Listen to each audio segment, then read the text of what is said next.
Kuhadiri pernikahan mantan suami bersama anakku. Namun aku dan anakku malah diusir oleh mantan mertua sambil berkata, "Kalian tidak pantas berada di sini." Halo Bunda, semoga Bunda semuanya dalam keadaan sehat dan bahagia ya. Sebelum masuk ke ceritanya, jangan lupa absen terlebih dahulu ya. Bunda-bunda semua dari daerah mana saja? Jangan lupa like, komen, dan subscribe channel ini ya. Selamat menonton. Sinar sore yang keemasan menyelinap melalui jendela kamar, menerangi partikel debu yang menari-nari lembut di udara. Aku, Dinda, sedang asyik membereskan mainan Miko yang berserakan di lantai ruang keluarga. Lego berwarna-warni, mobil-mobilan, dan buku cerita yang sudah usang menjadi saksi bisu tumbuh kembang anak semata wayangku. Suara tawar yang Miko yang sedang asyik menonton kartun favoritnya di televisi menjadi latar yang akrab dan menenangkan bagi hari-hariku. Kedamaian ini adalah sesuatu yang kuperjuangkan mati-matian setelah perpisahan dengan Mas Hendra. Sebuah harga yang mahal untuk kebebasan dan ketenangan jiwa. Tiba-tiba, bel pintu berbunyi, mengoyak kesunyian sore yang damai. Aku beranjak dari lantai, merapikan sedikit rok panjang yang kukenakan sebelum berjalan ke pintu. Seorang kurir muda berdiri di balik pintu, memegang sebuah amplop besar berwarna krem dengan elegan. "Untuk Ibu Dinda," katanya sambil menyodorkan sebuah board elektronik untuk tanda tangan. Tanganku refleks menerimanya. Amplop itu terasa halus dan mahal di ujung jari. Tidak ada nama pengirim di bagian depan, hanya namaku yang tercetak rapi dengan tinta hitam. Rasa penasaran mulai menggelitik, dibarengi dengan sedikit kecemasan yang tak bisa kujelaskan. Siapa yang mengirimkan surat dengan kemasan seformal ini? Aku menutup pintu dan kembali ke ruang keluarga, membalik-balik amplop itu dengan hati-hati. Miko yang mendengar suara pintu, berlari kecil menghampiriku. "Bunda, itu apa?" tanyanya dengan mata penuh rasa ingin tahu. Tangannya yang mungil sudah berusaha meraih amplop tersebut. "Ini surat, sayang." "Bunda lihat dulu." "Ya," jawabku sambil membelai rambutnya yang halus. Dengan hati-hati, kurai pisau letter opener di meja dan menyobek bagian atas amplop. Selembar kertas undangan tebal terselip di dalamnya, dihiasi dengan pita satin dan huruf-huruf timbul yang berkilau di bawah sinar lampu. Saat mataku membaca susunan kata-kata di dalamnya, napas seketika tertahan di kerongkongan.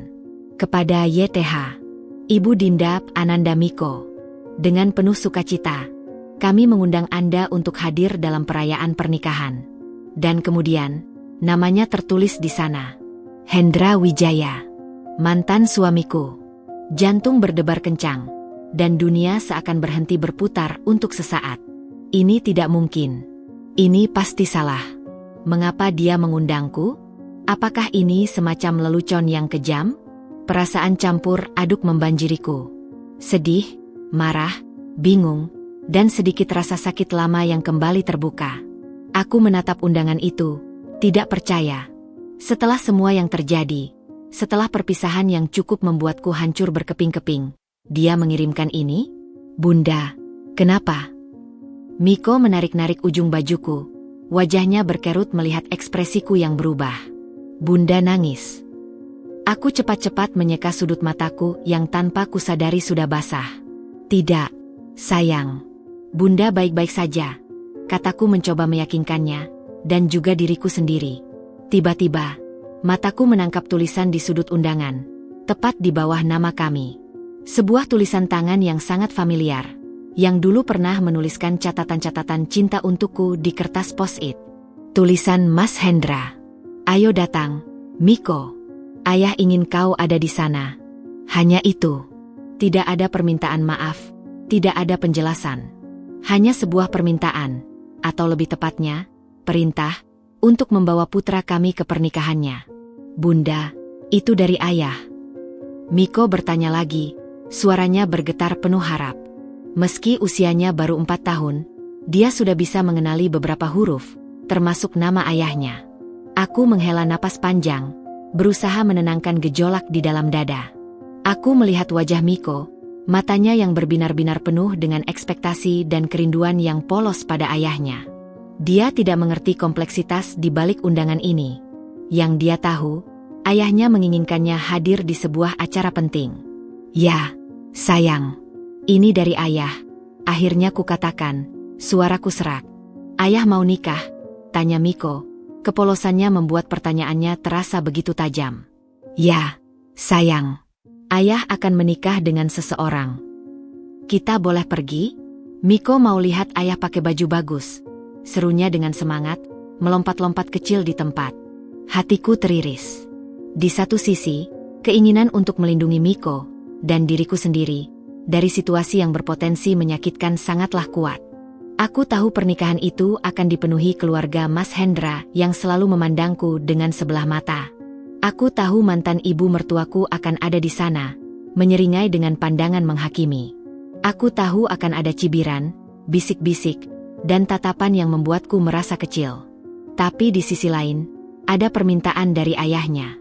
Dan untuk Miko, yang masih sangat kecil dan merindukan sosok ayah, menolak undangan ini berarti menolak bagian dari dirinya. Aku tidak ingin dia merasa ditolak oleh ayahnya sendiri. Aku berlutut sehingga pandanganku sejajar dengan Miko. Miko benar-benar ingin pergi? Tanyaku lembut, menyelipkan helai rambutnya yang terlepas di belakang telinganya. Dia mengangguk antusias. Iya, Bunda. Miko mau lihat ayah. Miko mau kasih bunga, katanya, seolah sudah membayangkan seluruh acara di kepalanya. Aku memeluknya erat, mencium bau sampo anaknya yang segar. Dalam pelukan itu, aku membuat keputusan. Ini bukan tentangku. Ini bukan tentang Mas Hendra atau pernikahan barunya.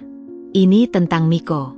Tentang memberinya kesempatan untuk merasa dicintai dan diinginkan oleh ayahnya, meski hanya untuk sehari. Baiklah, bisikku di telinganya. Kita akan pergi untuk ayah. Ye! Miko meneriakkan kegembiraannya dan melompat dari pelukanku, berlari berputar-putar di ruang keluarga. Aku tetap berlutut, memandanginya dengan perasaan haru. Tanganku masih memegang undangan itu, selembar kertas yang tiba-tiba terasa sangat berat. Aku tahu ini akan sulit. Aku tahu ini mungkin sebuah kesalahan. Tapi untuk senyum Miko, untuk cahaya di matanya saat ini, aku akan menghadapi apapun, bahkan mantan suamiku dan pernikahan barunya. Aku menarik napas dalam-dalam, memberanikan diri. Kita akan hadir, Nak, kataku, lebih kepada diriku sendiri. Kita akan hadir dan menunjukkan bahwa kita baik-baik saja. Keputusan untuk menghadiri pernikahan Mas Hendra bukanlah keputusan yang mudah. Butuh berhari-hari bagiku untuk mencerna dan benar-benar berdamai dengan pilihan itu. Malam-malam setelah undangan datang, aku sering terbangun, dilanda kecemasan yang menggerogoti. Bayangan akan bertemu dengan keluarga besar Mas Hendra, yang selalu memandangku dengan sebelah mata sejak perceraian kami, membuat dadaku sesak. Namun, setiap kali keraguan itu datang, aku melihat Miko yang tertidur pulas di sampingku. Wajahnya yang polos dan damai menjadi pengingat terkuat untukku. Ini untuknya. Semua ini untuknya. Pagi ini, matahari bersinar cerah melalui jendela kamar Miko. Aku sudah berdiri di depan lemari pakaiannya, mempertimbangkan setiap pilihan dengan hati-hati. Ini bukan sekadar memilih baju. Ini tentang memilih baju zirah untuk melindungi kami berdua dari tatapan dan kemungkinan komentar pedas. Bunda, Miko pakai yang ini, ya? Seru Miko tiba-tiba dari belakangku, menyodorkan setelan jas mini berwarna navy biru yang kubelikan untuknya bulan lalu.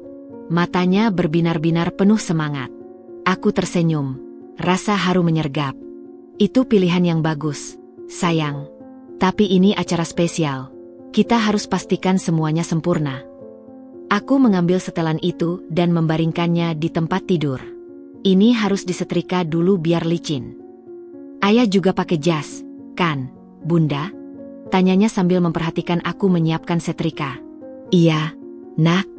Pasti ayah akan tampan sekali dengan jasnya, jawabku, berusaha menahan getar suara. Aku membayangkan Mas Hendra dengan tuksedonya, dan bayangan itu masih bisa menusuk, meski sudah kupendam dalam-dalam. Nanti Miko bisa foto sama ayah, pinta Miko lagi, polos. Tentu saja, sayang. Nanti kita minta tolong orang untuk foto, kataku sambil mulai menyetrika dengan hati-hati, memastikan tidak ada satu lipatan pun yang tersisa. Setiap gerakan setrika seperti gerakan meditatif, menenangkan gejolak di dalam hatiku. Aku ingin Miko tampil sempurna. Aku ingin mereka semua melihat bahwa meski tanpa Mas Hendra, aku bisa membesarkan anak kami dengan baik, bahwa kami baik-baik saja. Setelah selesai dengan pakaian Miko, giliranku memilih pakaian untukku sendiri. Aku tidak ingin terlihat seperti sedang berusaha keras, tapi juga tidak ingin terlihat lusuh.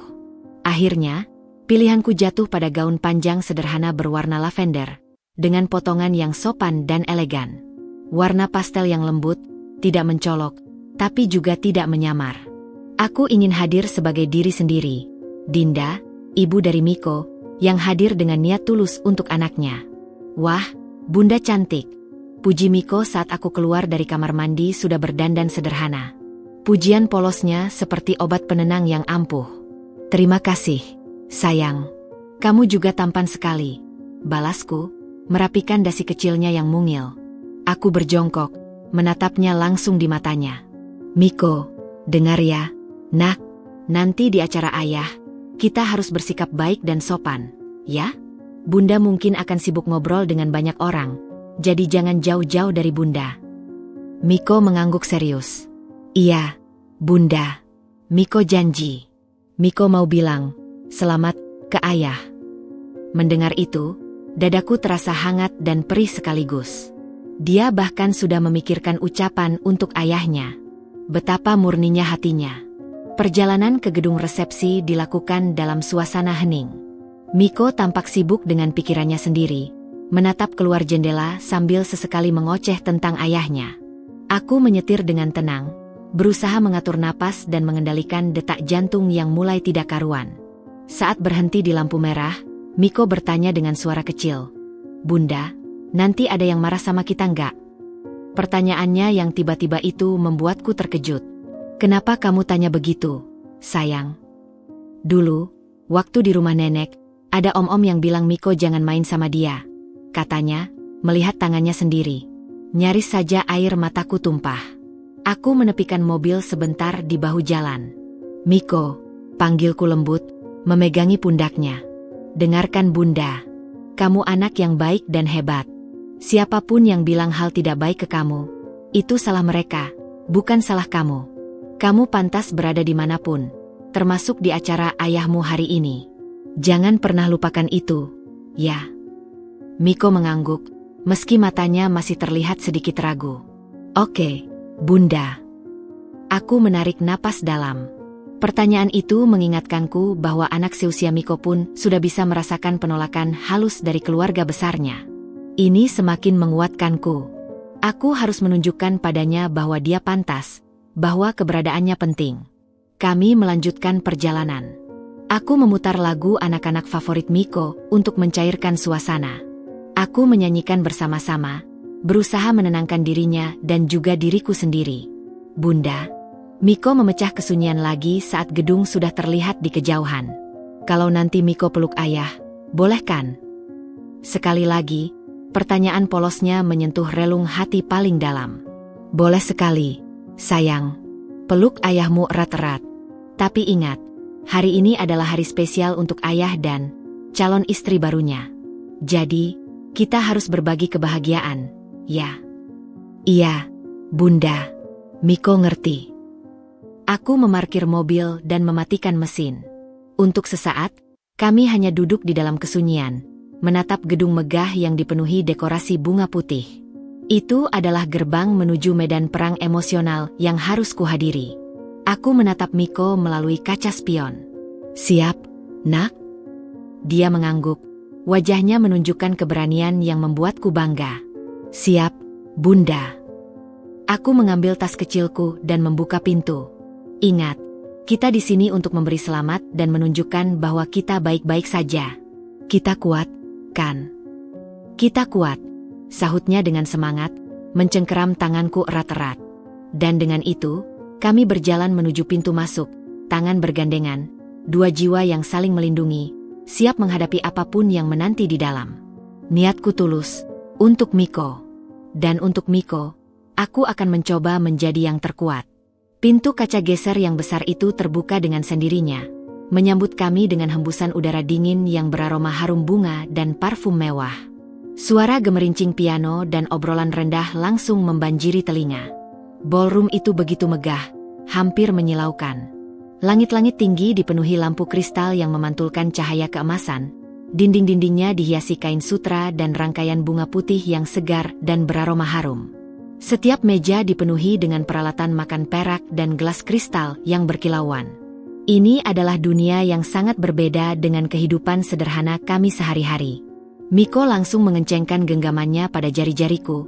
Matanya membelalak takjub dan sedikit takut oleh kemewahan dan keramaian itu. "Bunda, ini kayak di TV," bisiknya lirih. Wajahnya menengadah ke atas untuk melihat lampu kristal yang menggantung. "Iya, sayang. Cantik, ya?" jawabku, mencoba terdengar riang sambil menuntunnya perlahan masuk lebih dalam. Aku bisa merasakan detak jantungku yang berdebar kencang bagai drum di dalam dada. Setiap langkah terasa berat. Dan kemudian, mereka mulai berdatangan. Tatapan. Bukan tatapan ramah atau penuh kehangatan, melainkan sorotan mata yang mengukur, menyelidik, dan penuh penilaian. Beberapa tamu yang duduk di dekat pintu menghentikan obrolan mereka sejenak saat kami lewat. Aku mendengar bisikan-bisikan yang sengaja tidak terlalu dibisikkan. "Yang itu kan, mantannya Hendra. Berani juga ya datang ke sini. Bawa anaknya itu, mau cari perhatian lagi kali." Setiap kata seperti silet kecil yang menggores kulitku. Aku memaksikan senyum tipis, menunduk sedikit pada mereka yang menatap, dan terus berjalan. Fokusku hanya pada Miko yang mulai terlihat gelisah. "Bunda, mereka ngomongin kita?" tanya Miko, suaranya bergetar halus. Dia mungkin masih kecil, tapi nalurinya tajam. Dia bisa merasakan energi negatif yang mulai menyelimuti kami. "Tidak, sayang. Mereka hanya sedang mengobrol. Lihat, hiasan bunganya cantik, ya?" Aku berusaha mengalihkan perhatiannya, menunjuk ke sebuah rangkaian bunga anggrek yang indah di atas meja prasmanan. Tapi pengalihan itu hanya bertahan sebentar. Dari kejauhan, aku melihatnya. Ibu Hana, mantan ibu mertuaku. Dia berdiri di dekat panggung kecil, mengenakan kebaya sutra berwarna champagne yang mewah, tersenyum lebar dan menyambut tamu-tamu penting. Senyumnya itu, yang dulu pernah kukira tulus, sekarang terpampang kaku. Saat matanya berpindah dan akhirnya menangkap keberadaan kami, senyum itu tidak langsung luruh. Itu berubah. Berubah dari kehangatan menjadi sebuah formalitas yang dingin, sebuah topeng kesopanan yang tipis. Dia mengangguk pada tamu yang dia ajak bicara, lalu berjalan ke arah kami dengan langkah pasti. Gaunnya yang panjang menyapu lantai marmer. Aku berhenti, menarik napas dalam, mempersiapkan diri. "Dinda." Namaku diucapkannya dengan datar, tanpa nada tanya atau kejutan, seolah dia sudah mengharapkan kedatangan kami, atau justru sebaliknya. "Ibu Hana," balasku dengan anggukan kepala yang sama formalnya. "Selamat atas pernikahan Mas Hendra." Dia tidak menjawab ucapan selamatku. Matanya, yang tajam dan berwarna sama dengan Mas Hendra, beralih ke Miko yang bersembunyi di balik gaunku. "Kau datang juga," ujarnya, dan kalimat itu terdengar seperti sebuah tuduhan, bukan sebuah penyambutan. Miko, yang diajari untuk selalu sopan, maju sedikit dan melipat tangannya. "Selamat, Nek," ucapnya dengan suara kecil dan malu-malu. Ibu Hana melihatnya sejenak. Wajahnya tidak menunjukkan kehangatan seorang nenek pada cucunya. Hanya ada ekspresi datar, hampir seperti melihat sebuah benda. Dengusnya pendek. Lalu matanya kembali menatapku. "Dia sudah makan? Kami menyediakan area khusus untuk anak-anak di belakang. Lebih nyaman untuk mereka." Saran itu terdengar seperti sebuah perintah halus untuk menjauhkan Miko dari area utama. Aku bisa merasakan panas menjalar di pipiku. "Terima kasih, Ibu. Tapi tidak usah repot-repot. Miko baik-baik saja bersama saya," jawabku, berusaha menjaga suara tetap rata dan sopan. Tanganku meraih pundak Miko, memberinya kekuatan. Ibu Hana mengangkat alisnya, seolah jawabanku adalah sebuah pembangkangan. "Ini acara besar, Dinda. Banyak orang penting. Anak kecil bisa mudah rewel dan mengganggu." "Miko bukan anak yang rewel, Ibu. Dia di sini karena undangan khusus dari ayahnya. Dia hanya ingin melihat ayahnya pada hari spesial ini," kataku, menekankan pada undangan khusus. Aku ingin dia tahu bahwa kami diundang, bahwa kami memiliki hak untuk berada di sini.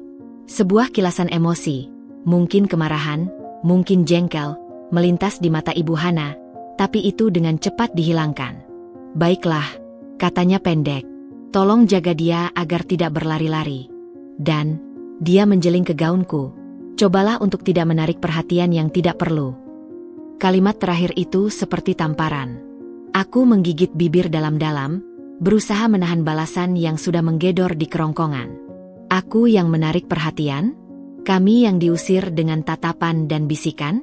Sebelum aku bisa mengatakan sesuatu, dia sudah berbalik dan pergi, kembali menyapa seorang tamu dengan senyum lebar dan tawa yang tiba-tiba menjadi sangat hangat, meninggalkan kami berdua sendirian di tengah keramaian yang tiba-tiba terasa sangat asing dan bermusuhan. Miko menarik-narik gaunku. Bunda, nenek marah sama Miko. Aku segera berjongkok, menyapu sedikit rambut dari dahinya. Tidak, sayang. Tidak sama sekali. Nenek hanya sibuk sekali hari ini. Dia punya banyak tamu yang harus disambut. Jangan dipikirkan, ya.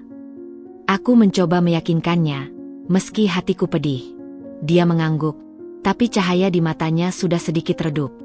Ayah di mana, Bunda? Miko mau lihat ayah. Pertanyaannya menyadarkanku. Itulah tujuan kami datang.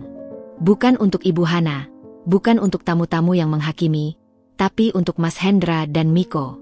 Ayo, kita cari ayah, kataku, berdiri dan kembali menggenggam tangannya yang kecil. Kami berjalan menyusuri tepi ballroom, menghindari kerumunan, dengan satu misi. Menemukan satu-satunya orang yang membuat perjalanan berisiko ini layak untuk dilakukan. Aku berharap senyum Mas Hendra pada Miko akan mampu menghapus semua sambutan dingin yang baru saja kami terima. Perjalanan menyusuri tepi ballroom terasa seperti berjalan melalui lorong yang dipenuhi mata-mata yang tak bersahabat. Setiap langkah kami diikuti oleh bisikan, cibiran, dan tatapan yang membuat kulitku merinding. Aku memegangi tangan Miko lebih erat, melindunginya dari energi negatif yang hampir terasa fisik. Aku terus tersenyum kecil, berpura-pura tidak mendengar atau melihat apapun. Fokusku hanya pada satu tujuan, menemukan Mas Hendra. Bunda, ayahnya di mana? Kok belum ketemu? Rengek Miko, suaranya mulai menunjukkan kelelahan dan kebingungan. Dia terus menengok ke kanan dan kiri, mencari wajah yang sangat dikenalnya di antara lautan wajah asing. Sebentar, sayang. Ayah pasti lagi sibuk menyambut tamu. Kita cari yang paling ramai. Ya, jawabku, mencoba menenangkannya. Hatiku sendiri mulai cemas. Apa jadinya jika kami tidak menemukannya? Apakah perjalanan dan penghinaan ini akan sia-sia? Tiba-tiba, Miko berhenti dan tubuhnya menjadi kaku. Matanya terpaku pada suatu titik di seberang ruangan. Wajahnya yang tadinya lesu langsung bersinar seperti diterangi dari dalam. Ayah, teriaknya, suaranya yang kecil dan nyaring memotong gemuruh obrolan di sekelilingnya. Dan benar, di seberang ruangan, berdiri Mas Hendra. Dia tampak gagah dan percaya diri dalam tuxedo hitam yang sempurna, dasi kupu-kupu, dan senyum lebar yang kupahami sebagai senyum pengantin pria, senyum yang dipoles untuk panggung. Dia sedang berbicara dengan sekelompok pria yang terlihat penting. Sebelum aku bisa mengatakannya, Miko sudah melepaskan genggamanku. Dengan energi yang meledak-ledak setelah pencarian panjang, dia menerobos kerumunan tamu, berlari kecil dengan jas mini navy birunya yang membuatnya terlihat seperti versi mini dari ayahnya. Ayah! Ayah! Teriaknya lagi, suaranya penuh kegembiraan dan cinta yang tak terbendung.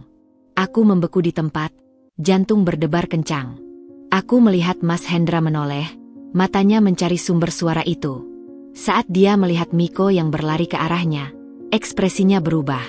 Kecanggungan, kejutan, dan untuk sepersekian detik, sebelum semua topeng sosial turun, aku melihat sebuah kilasan kegembiraan dan kelembutan yang tulus di matanya. Itu adalah look yang dulu sering dia tunjukkan pada Miko saat masih bayi. Dia membungkuk, membuka lengannya. Miko! Miko pun terjatuh ke dalam pelukannya, memeluk leher Mas Hendra erat-erat. Ayah! Miko datang. Lihat, Miko pakai jas seperti ayah, katanya. Wajahnya bersandar di pundak Mas Hendra, penuh dengan kepuasan dan kebahagiaan murni. Pemandangan itu membuat mataku berkaca-kaca. Untuk sesaat, semua rasa sakit, kecemasan, dan ketegangan minggu-minggu ini seakan terbayar lunas. Ini yang diinginkan Miko. Ini yang dibutuhkannya. Mas Hendra mengangkatnya, memeluknya. Tampan sekali anak ayah, gumamnya, dan aku bisa mendengar kehangatan dalam suaranya. Dia mencium pipi Miko. Terima kasih sudah datang, nak. Aku mulai berjalan mendekat, rasa lega yang luar biasa mengalir dalam diriku. Mungkin aku salah. Mungkin segala kekhawatiranku tidak berdasar. Mungkin dia benar-benar ingin kami di sini. Tapi kemudian, langkahku terhenti. Seorang wanita, Siska, calon mempelai wanita, tiba-tiba muncul di samping Mas Hendra. Dia cantik, dengan gaun pengantin yang berhiaskan payet dan kristal yang memantulkan cahaya. Tapi wajahnya, yang seharusnya bersinar sebagai pengantin, justru berkerut oleh emosi yang tidak bisa dia sembunyikan. Kejutan, cemburu, dan kemarahan. Dia meraih lengan Mas Hendra dengan cengkeraman yang kuat. Hendra, bisiknya tajam, suaranya mendesis seperti ular. Senyumnya tegang, dipaksakan untuk siapapun yang mungkin melihat. Apa yang dia lakukan di sini? Mas Hendra, yang masih menggendong Miko, terlihat bingung dan terjebak. "Yes, ini Miko, putraku. Kau tahu aku mengundangnya," jawabnya, berusaha tetap tenang, tapi aku bisa mendengar getar ketidaknyamanan dalam suaranya. "Aku tahu kau mengundangnya, tapi aku tidak menyangka dia benar-benar akan datang," balas Siska, suaranya masih berbisik tajam, matanya melirik ke arahku yang masih berdiri beberapa langkah jauhnya, lalu kembali ke Miko yang sekarang memandangnya dengan rasa takut dan bingung. "Dan dia juga datang. Ini tidak seharusnya terjadi, Hendra. Ini hari kita." Miko, yang merasakan ketegangan, memeluk leher ayahnya lebih erat lagi. "Ayah," bisiknya ketakutan. "Yes, tolong. Hanya sebentar," pinta Mas Hendra, suaranya rendah dan mendesak. Dia hanya anak kecil. Dia hanya ingin memberi selamat. Dia sudah memberi selamat. Sekarang, tolong atasi ini, desis Siska, tidak mau mengalah. Matanya berkilat marah. Orang-orang mulai memperhatikan. "Ibumu juga datang." Dan benar. Ibu Hana sudah mendekat dengan wajah seperti badai yang akan segera pecah. Senyum palsunya sudah hilang, digantikan oleh garis-garis keras di sekitar mulutnya. "Hendra," sergah Ibu Hana, suaranya dingin dan penuh wibawa. "Apa yang terjadi di sini? Ini bukan tempat atau waktu untuk ini." Dia melambaikan tangannya dengan gerakan menyapu, mengarah pada Miko yang masih bergantung di leher Mas Hendra, seolah dia adalah sebuah kekacauan yang perlu dibersihkan. Aku tidak tahan lagi. Aku melangkah maju, mendekati kelompok tegang itu. Dia hanya ingin melihat ayahnya, "Ibu." Hanya itu, kataku, suaraku lebih berani dari yang kurasakan. Siska memutar wajahnya ke arahku. Pandangannya seperti bisa melukai. Dan dia sudah melihatnya. "Sekarang, apakah kalian berdua bisa pergi?" ujarnya, hampir tidak bisa menyembunyikan kebenciannya. Miko mulai merengek, ketakutan oleh suara-suara tinggi dan tatapan marah di sekelilingnya. "Ayah, Bunda, aku mau pulang." Pelukan yang hangat dan penuh cinta tadi telah berubah menjadi sebuah adegan yang memalukan dan menyakitkan, dihadiri oleh 3 orang dewasa yang saling berbisik tajam dan seorang anak kecil yang terjebak di tengah-tengahnya, ketakutan dan bingung.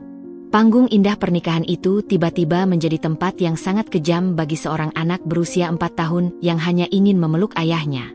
Adegan yang terjadi di depan mataku bagai sebuah mimpi buruk yang bergerak dalam slow motion. Miko, anakku yang polos dan penuh cinta, kini menjadi pusat dari badai emosi yang tidak dipahaminya. Dia menggigil ketakutan dalam pelukan Mas Hendra, wajahnya yang kecil bersembunyi di leher ayahnya, tidak berani melihat wajah-wajah marah yang mengelilinginya. Aku melangkah mendekat, darah berdesir panas di pembuluh nadiku. Insting sebagai ibu mengambil alih, menggeser semua rasa canggung dan sakit hati. "Miko," panggilku, suaraku tegas namun tenang, berusaha menjadi jangkar baginya di tengah kekacauan ini. "Kemari, sayang." Dia mengangkat kepalanya, matanya berkaca-kaca penuh ketakutan. Dia meraih tanganku, dan dengan gerakan yang hampir tidak kuasa dilakukan, Mas Hendra menyerahkan Miko kepadaku. Tangannya terasa kaku, wajahnya pucat dan dipenuhi konflik batin yang jelas terlihat. Saat Miko sudah kembali dalam pelukanku, meringkuk dan gemetar, segalanya menjadi jelas. Aku tidak lagi memiliki alasan untuk menahan diri. Aku menatap 3 orang di hadapanku. Mantan suamiku yang lemah, calon istri barunya yang cemburu buta, dan mantan ibu mertuaku yang dingin. Ibu Hana adalah yang pertama berbicara. Dia melangkah lebih dekat, menjaga senyum palsunya untuk tamu-tamu yang mungkin mengamati dari kejauhan. Tapi suaranya mendesis seperti es yang pecah. Dinda, apa maksudmu datang ke sini dan membuat keributan seperti ini? Lihatlah keadaan ini. Kau mempermalukan Hendra di hari bahagianya. Aku menghela napas dalam, berusaha menenangkan gemuruh di kepalaku. Saya tidak membuat keributan, Ibu. Saya hanya membawa putra Anda ke sini karena dia diundang secara khusus oleh ayahnya. Kutatap Mas Hendra, menantangnya untuk menyangkal. Dia menunduk, tidak bisa menatap mataku. Undangan itu adalah formalitas. Sergah Ibu Hana, suaranya semakin tinggi, meski masih berusaha dikendalikan. Kau seharusnya cukup berakal sehat untuk memahami itu. Kau tidak pantas berada di sini. Dan bawa anak ini pergi. Dia melambaikan tangannya ke arah Miko dengan gerakan menghina, seperti mengusir lalat yang mengganggu. Rasa mual mendadak menyerangku. Dia menyebut anaknya sendiri, cucunya sendiri, dengan sebutan, anak ini. Siska, yang tidak mau ketinggalan, menyelipkan tangannya ke lengan Mas Hendra dengan posesif. Ibu Hana benar, katanya, suaranya manis secara palsu namun mata menusuk. Ini hari saya dan Hendra. Kami berdua. Kami tidak butuh pengingat masa lalu yang menyedihkan di sini. Apalagi dengan kehadiran seperti ini. Matanya menyapu Miko dari atas ke bawah, dan ekspresi jijik yang tidak bisa disembunyikan membuatku ingin menerjangnya. Seperti apa kehadiran yang Anda maksud? Tanyaku, suaraku rendah dan berbahaya. Aku merasakan Miko semakin meringkuk di pelukanku. Kau tahu persis apa yang kumaksud, jawab Siska dengan sombong. Dia tidak seharusnya ada di sini, mengacaukan semuanya. Dan kau juga. Kalian berdua tidak pantas berada di sini. Ini hari saya dan Hendra. Dia mengulangi kalimatnya, seolah itu adalah mantra yang bisa mengusir kami. Mendengar itu, Mas Hendra akhirnya membuka mulutnya. "Yes, tolong." Protesnya lemah, tanpa kekuatan. "Tidak, Hendra," potong Siska tajam. "Mereka harus pergi. Sekarang. Atau aku tidak bisa menjamin kelanjutan acara ini dengan tenang." Itu adalah ancaman yang terbungkus rapih. Ibu Hana mengangguk setuju, matanya menyipit memandangiku. "Dengarkan dia, Dinda. Pergilah dengan baik-baik. Jangan membuat kami memanggil security untuk mengusirmu. Bayangkan betapa memalukannya itu bagi anak ini." Dia kembali menggunakan istilah yang merendahkan. Aku memandang dari satu wajah ke wajah lain. Ibu Hana dengan kekakuan dan kebanggaan keluarganya. Siska dengan kecemburuan dan posesivitasnya yang kekanak-kanakan. Dan Mas Hendra. Mas Hendra yang hanya bisa berdiri tere. Wajahnya memerah, berkeringat, dan tidak berdaya. Tidak ada perlindungan yang ditawarkannya pada anaknya. Tidak sepatah kata pun pembelaan. Pada saat itulah, sesuatu dalam diriku patah. Bukan rasa sakit karena cinta yang hilang, tapi harapan terakhir bahwa mungkin, hanya mungkin, ada secuil kemanusiaan dalam diri keluarga ini untuk darah daging mereka sendiri. Dengan suara yang tenang, jauh lebih tenang dari yang kukira mampu, aku berbicara, bukan pada mereka, tapi pada Miko yang ketakutan. "Kita pulang, sayang," bisikku lembut di telinganya, sambil menatap mata ketiga orang itu dengan pandangan yang mungkin untuk pertama kalinya tidak penuh dengan keraguan atau rasa tidak mampu, tapi dengan kejelihan dan kekuatan yang baru ditemukan. "Tapi aku mau sama ayah." Rengek Miko, suaranya terisak. "Ayah lagi sibuk, Nak. Nanti saja," jawabku, suaraku parau namun pasti. Tanpa berkata apa-apa lagi pada mereka, tanpa permisi, tanpa ucapan selamat, aku membalikkan badan. Aku mengangkat Miko lebih tinggi dalam pelukanku, membiarkan wajahnya bersembunyi di bahuku, melindunginya dari tatapan-tatapan yang menusuk dari setiap sudut ruangan. Aku berjalan. Langkahku terasa berat, seolah bola-bola beton diikat di kakiku. Tapi kepalaku tegak. Aku tidak peduli lagi pada bisikan-bisikan, pada cibiran, pada tatapan iba atau menghakimi. Aku hanya fokus pada anakku, pada napasnya yang pendek dan terseduh-seduh di pundakku, pada tangisan kecilnya yang merobek hatiku. Kami berjalan melewati ballroom yang megah, meninggalkan kemewahan dan kemunafikan di belakang. Setiap langkah menjauh dari mereka terasa seperti kemenangan kecil. Mereka mungkin telah mengusirku, tapi mereka tidak bisa menghancurkanku. Mereka mungkin telah menyakiti Miko, tapi mereka tidak akan pernah bisa mengambilnya dariku. Pintu kaca besar itu tertutup di belakang kami, memutuskan suara gemuruh piano dan obrolan. Kami kembali ke sunyi. Dan dalam sunyi itulah, tangis Miko akhirnya meledak, mengguncang tubuh kecilnya. Aku hanya bisa memeluknya erat, berjanji dalam hati bahwa ini adalah yang terakhir kalinya mereka diperbolehkan menyakiti kami. Pintu mobil terkunci dengan bunyi, klik, yang keras, mengisolasi kami dari dunia luar yang kejam. Suara itu seperti sebuah penegasan, sebuah garis pemisah antara kemunafikan yang baru saja kami tinggalkan dan realitas keras yang kini harus kami hadapi. Di dalam ruang sempit mobil ini, hanya ada aku dan Miko. Dan tangisnya. Tangisan itu bukan lagi rengekan ketakutan seperti di dalam ballroom. Ini adalah tangisan yang menyayat hati, ledakan kesedihan dan kebingungan yang memenuhi setiap sudut mobil. Tubuh mungilnya menggigil tak terkendali dalam pelukanku. Napasnya tersendat-sendat dalam isakan yang dalam. Bunda, Bunda. Dia memanggil-manggilku di antara isakannya, seolah hanya namaku yang bisa menjadi penopangnya saat ini. Aku di sini, sayang. Bunda di sini, bisikku terus-menerus, mencium ubun-ubunnya yang hangat, membelai punggungnya yang kecil dengan gerakan lembut dan berirama, berusaha menenangkan badai emosi yang menghancurkannya. Gaun lavenderku basah oleh air matanya, tapi itu tidak penting. Biarlah dia menangis. Biarlah semua rasa sakit itu keluar. Beberapa menit berlalu sebelum isakannya mulai mereda, berubah menjadi desahan-desahan kecil dan getaran sesekali yang masih mengganggu tubuhnya. Dia masih memelukku erat, tidak mau melepaskan. Bunda, suaranya serak, kecil, dan penuh luka. Mereka jahat ya? Kata nenek Miko tidak pantas. Pertanyaannya seperti pisau yang menyayat ulang hatiku yang sudah terluka. Aku menarik napas dalam, mencari kata-kata yang tepat. Aku tidak ingin membakar kebencian dalam hatinya, tapi juga tidak ingin berbohong atau mengecilkan rasa sakitnya. Sayang, panggilku lembut, menyapukan jari untuk mengusap air mata di pipinya yang merah. Dengarkan Bunda. Apa yang nenek dan wanita itu katakan, itu salah. Itu sangat-sangat salah. Dia mengangkat wajahnya yang basah, matanya yang biasanya cerah kini sembab dan penuh pertanyaan. Tapi kenapa mereka bilang begitu? Miko kan sudah bilang selamat ke ayah.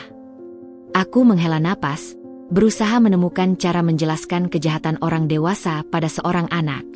Kadang-kadang, sayang, orang dewasa pun bisa melakukan kesalahan. Mereka bisa berkata hal-hal yang tidak baik karena mereka sendiri sedang merasa tidak senang, atau takut, atau marah. Bukan karena yang dikatakannya itu benar. Tapi mereka marah sama Miko. Tanyanya lagi, suaranya bergetar. Apa Miko nakal? Oh, tidak, sayangku. Aku memeluknya erat lagi, hatiku hancur mendengar pertanyaannya. Kamu bukan nakal. Kamu anak yang sangat baik dan manis. Kamu tidak melakukan kesalahan apapun. Mereka marah bukan karena kamu, tapi karena perasaan mereka sendiri yang tidak enak. Itu bukan salahmu. Jangan pernah berpikir itu salahmu. Dia diam sejenak, memproses kata-kataku. Aku bisa hampir mendengar roda-roda kecil di kepalanya berputar. Tapi, kata mereka kita tidak pantas. Ucapan itu masih menghantuinya. Aku menarik diri sedikit sehingga aku bisa menatap matanya langsung. Miko, kamu pantas berada dimanapun kamu ingin berada. Kamu pantas dicintai, dipeluk, dan disayangi. Kamu pantas mendapatkan yang terbaik. Hari ini, yang tidak pantas adalah perkataan mereka. Perkataan jahat itu yang tidak pantas, bukan kita. Matanya melihatku, seolah mencari kepastian. Beneran, Bunda. Beneran, sayang. Bunda tidak akan pernah berbohong padamu tentang hal ini. Kuseka air matanya lagi dengan ujung jari. Kita kuat, kan? Kita berdua. Dia mengangguk pelan, lalu tiba-tiba wajahnya berkerut lagi. Ayah. Ayah tidak bilang apa-apa. Ayah diam saja. Luka yang dalam itu kembali terbuka. Ya, pengkhianatan oleh diamnya Mas Hendra mungkin adalah yang paling menyakitkan. Ayah mungkin juga sedang bingung, sayang. Tapi itu tidak membuatnya benar. Ayah seharusnya membela kamu. Itu adalah tugasnya sebagai ayah. Aku memilih kata-kata dengan hati-hati. Aku tidak ingin menjatuhkan figur ayahnya sepenuhnya, tapi juga tidak ingin membuat Miko berpikir bahwa perilaku itu bisa diterima. Miko sedih. Bunda, sakit di sini. Dia menunjuk ke dadanya yang kecil. Aku meletakkan tanganku di atas dadanya. Bunda tahu, sayang. Bunda juga sakit di sini. Tapi kita akan baik-baik saja. Kita akan melalui ini bersama-sama.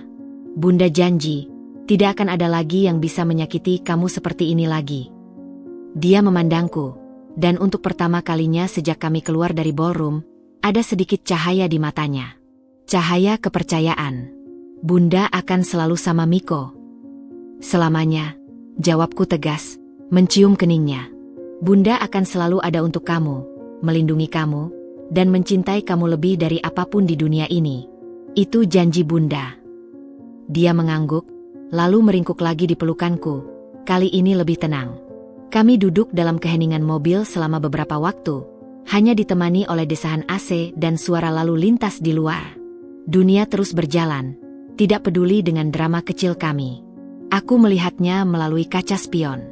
Dia sudah mulai tenang, matanya tertutup, kelelahan secara emosional dan fisik. Wajahnya yang masih basah oleh air mata terlihat begitu polos dan rentan. Sebuah tekad baja mengkristal di dalam diriku. Mereka mungkin telah mengusir kami. Mereka mungkin telah merendahkan kami. Tapi mereka tidak tahu bahwa dengan melakukan itu, mereka justru telah melepaskan seekor singa betina yang sedang melindungi anaknya. Aku tidak akan pernah membiarkan mereka menyakiti Miko lagi. Aku akan membangun tembok yang begitu tinggi dan kuat di sekeliling kami, sehingga kebencian mereka tidak akan pernah lagi bisa menyentuhnya. Bunda, bisiknya tiba-tiba, setengah tertidur. Apa, sayang? Miko sayang Bunda. Air mataku akhirnya tumpah. Bunda juga sayang Miko. Selamanya. Dan dengan itu, aku menyalakan mesin mobil. Kami meninggalkan tempat parkir, meninggalkan gedung itu, dan secara metaforis, meninggalkan semua sisa-sisa masa lalu yang beracun. Perjalanan pulang terasa seperti sebuah permulaan baru, sebuah perjalanan panjang menuju penyembuhan dan kekuatan, hanya untuk kami berdua. Pulang dari resepsi pernikahan itu terasa seperti kembali dari medan perang.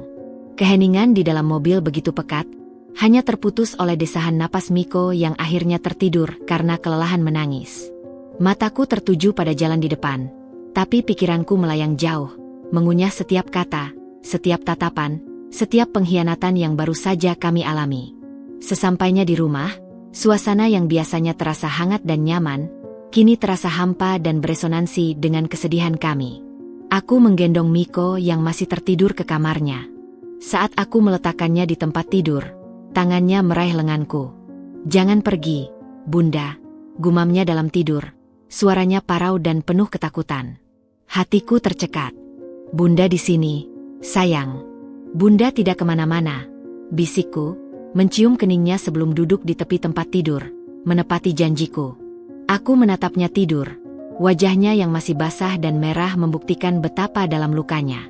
Dalam diam, di kamar yang hanya diterangi lampu tidur berbentuk kelinci itu, sebuah transformasi terjadi dalam diriku. Kekecewaan yang mendalam itu tidak lagi melumpuhkanku. Sebaliknya, ia membakar sesuatu di dalam diriku, sebuah tekad yang keras dan tanpa kompromi. Ini bukan lagi tentang aku, atau tentang Mas Hendra. Ini murni tentang Miko. Aku harus menjadi lebih kuat, lebih tangguh, lebih tak tergoyahkan untuknya. Aku harus membangun kehidupan yang begitu aman dan penuh cinta untuknya, sehingga racun dari keluarga ayahnya tidak akan pernah lagi bisa meracuninya. Esok harinya, Miko bangun dengan wajah yang masih muram. Dia tidak segembira biasanya. Dia hanya duduk di sofa, memeluk boneka beruangnya, tatapan kosong menatap keluar jendela. Sayang, mau sarapan apa? Bunda buatkan pankek kesukaanmu, tawarku, berusaha menyemangati. Dia menggeleng pelan. Miko nggak lapar, Bunda. Aku duduk di sampingnya, merangkul pundaknya. Masih sedih tentang kemarin. Dia mengangguk, matanya berkaca-kaca lagi. Miko mikirin ayah. Kenapa ayah diam aja? Kenapa ayah nggak bilang kalau Miko pantas? Pertanyaannya yang jujur dan langsung itu menusuk. Aku menarik napas. Bunda tidak tahu, sayang. Terkadang, orang dewasa melakukan hal-hal yang membingungkan. Tapi yang penting, kita tahu kebenarannya, kan? Kita tahu bahwa kita pantas. Tapi Miko mau ayah juga tahu, bisiknya, suaranya kecil dan penuh kerinduan. Aku memeluknya. Ayah, mungkin suatu hari nanti akan mengerti. Tapi kita tidak bisa menunggu sampai itu terjadi. Kita harus tetap kuat dan bahagia, dengan atau tanpa pengertian ayah. Dia mendongak, matanya penuh pertanyaan. Caranya gimana, Bunda? Pertanyaan itulah yang menjadi kuncinya. Dengan fokus pada hal-hal yang membuat kita senang, jawabku, sambil berusaha mencari ide. Dengan menghabiskan waktu berdua. Dengan Bunda bekerja keras agar kita bisa jalan-jalan ke tempat seru. Dengan kamu main dan ketawa lagi. Sedikit cahaya muncul di matanya. Bisa kita lihat dinosaurus? Yang di museum. Idenya membuatku tersenyum. Bisa. Itu ide bagus. Weekend ini kita jalan ke museum. Ya. Beneran? Wajahnya untuk pertama kalinya pagi itu terlihat cerah. Beneran. Janji Bunda. Aku mengacungkan kelingking, dan dia menyambutnya dengan kecilnya. Itulah awal perubahan itu. Aku mulai menjalani hidup dengan tujuan yang jelas. Setiap tindakan, setiap keputusan, aku tanyakan pada diriku, apakah ini yang terbaik untuk Miko? Apakah ini akan membuatnya merasa aman dan dicintai? Di kantor, aku yang biasanya hanya menjalankan tugas dengan baik, sekarang menjadi lebih ambisius. Aku mengajukan diri untuk proyek-proyek yang menantang, bekerja lembur ketika Miko sudah tidur, dan selalu mencari cara untuk meningkatkan keterampilanku. Suatu sore, atasku, Pak Anton, memanggilku ke ruangannya. Dinda, saya lihat kinerjamu belakangan ini luar biasa. Proyek laporan kuartal ini sangat detail dan tepat waktu, pujinya. Terima kasih, Pak Anton. Saya hanya melakukan yang terbaik, jawabku sopan. Ini bukan sekedar yang terbaik, ini di atas ekspektasi. Saya pertimbangkan untuk menempatkanmu sebagai kepala tim untuk proyek baru klien premium kita. Tertarik. Jantungku berdebar. Posisi itu berarti kenaikan gaji yang signifikan. Dan lebih penting, jam kerja yang lebih fleksibel. Sangat tertarik, Pak. Terima kasih atas kepercayaannya. Sempurna. Kita akan bicara detailnya minggu depan. Keluarga dari ruangan itu, aku merasa seperti bisa terbang. Ini untuk Miko. Semua ini untuk memberinya kehidupan yang lebih baik. Perubahan juga terjadi di rumah. Aku menciptakan rutinitas baru yang menyenangkan. Setiap malam, kami makan malam bersama di meja tanpa gadget, bercerita tentang hari masing-masing. Aku membelikannya buku-buku baru dan meluangkan waktu membacakan untuknya sebelum tidur. Perlahan-lahan, tawa dan candanya kembali menghiasi rumah kami. Suatu malam, saat aku membacakan dongeng, dia tiba-tiba berkata, "Bunda, Miko senang sama Bunda. Cuma sama Bunda aja sudah cukup." Kalimat itu, yang diucapkan dengan polosnya, adalah bukti bahwa usahaku tidak sia-sia. Air mata kebahagiaan menetes dari mataku. Bunda juga senang sama Miko, sayang. Lebih dari apapun. Kekecewaan pahit dari pernikahan itu tidak pernah benar-benar hilang. Tapi ia tidak lagi mengendalikan kami. Ia telah diubah menjadi bahan bakar. Bahan bakar untuk membangun kehidupan baru yang lebih kuat, lebih bahagia, dan lebih tahan banting. Aku belajar bahwa kekuatan terbesar seorang ibu tidak hanya datang dari cinta, tapi juga dari keinginan yang membara untuk melindungi anaknya dari semua kejahatan dunia, bahkan jika kejahatan itu datang dari darah mereka sendiri. Dan untuk Miko, aku akan menjadi benteng yang tak tergoyahkan. Perubahan pada Miko tidak terjadi dalam semalam, tapi seperti kabut yang perlahan-lahan turun, menyelimuti kepribadian cerahnya yang dulu. Aku, yang mengamatinya setiap hari, merasakan setiap pergeseran halus itu dengan kepekaan seorang ibu yang selalu waspada. Dia tidak lagi anak yang sama yang dengan percaya diri berlari menerobos kerumunan untuk memeluk ayahnya. Beberapa hari setelah peristiwa di pernikahan, aku menjemputnya dari sekolah. Biasanya, dia akan berlari ke pelukanku, berceloteh tanpa henti tentang teman-temannya, lukisan yang dia buat, atau lagu yang dia nyanyikan. Hari itu, dia berjalan pelan, tas ranselnya seolah terasa lebih berat dari biasanya. "Bagaimana sekolahnya, sayang?" tanyaku riang, berusaha menciptakan energi positif. Dia hanya mengangkat bahu. "Biasa aja, Bunda." Di dalam mobil, dia lebih memilih untuk menatap keluar jendela daripada bercerita. Keheningannya terasa berat, berbeda dengan keheningan nyaman yang biasanya kami bagi. "Miko lagi capek?" tanyaku, mencoba memahami. Dia menggeleng, masih menatap jalanan yang berlalu. "Miko nggak capek." Sampai di rumah, dia melepas sepatunya dan langsung menuju kamarnya, sesuatu yang jarang dilakukannya. Biasanya, dia akan merebut remote TV atau mencari camilan dulu. Aku memberinya waktu, lalu mengetuk pintu kamarnya. "Miko, boleh Bunda masuk?" "Boleh," jawabnya datar. Dia duduk di lantai, membongkar mainan legonya, tapi tangannya hanya memegang-megang potongan lego, tidak membangun apa-apa. "Apa yang mau dibangun?" tanyaku, duduk di sampingnya. "Dunno," jawabnya, menggunakan bahasa Inggris yang jarang dia pakai. "Nggak ada ide." Itu aneh. Miko biasanya punya banyak ide untuk legonya. "Bunda bantu," tawarku. Dia mengangguk pelan. Kami duduk dalam keheningan, menyusun potongan-potongan lego tanpa arah yang jelas. Setelah beberapa menit, dia akhirnya berbicara. "Bunda, di sekolah tadi, Jason nanya kenapa ayah nggak pernah jemput Miko lagi." Jantungku berdetak lebih kencang. Apa yang Miko jawab? Aku bilang, "Ayah sibuk." Tapi Jason bilang, ayahnya juga sibuk tapi tetap jemput kadang-kadang. Dia meletakkan lego di tangannya. Miko bilang, "Ayah punya istri baru jadi nggak sempet." "Oh, sayang."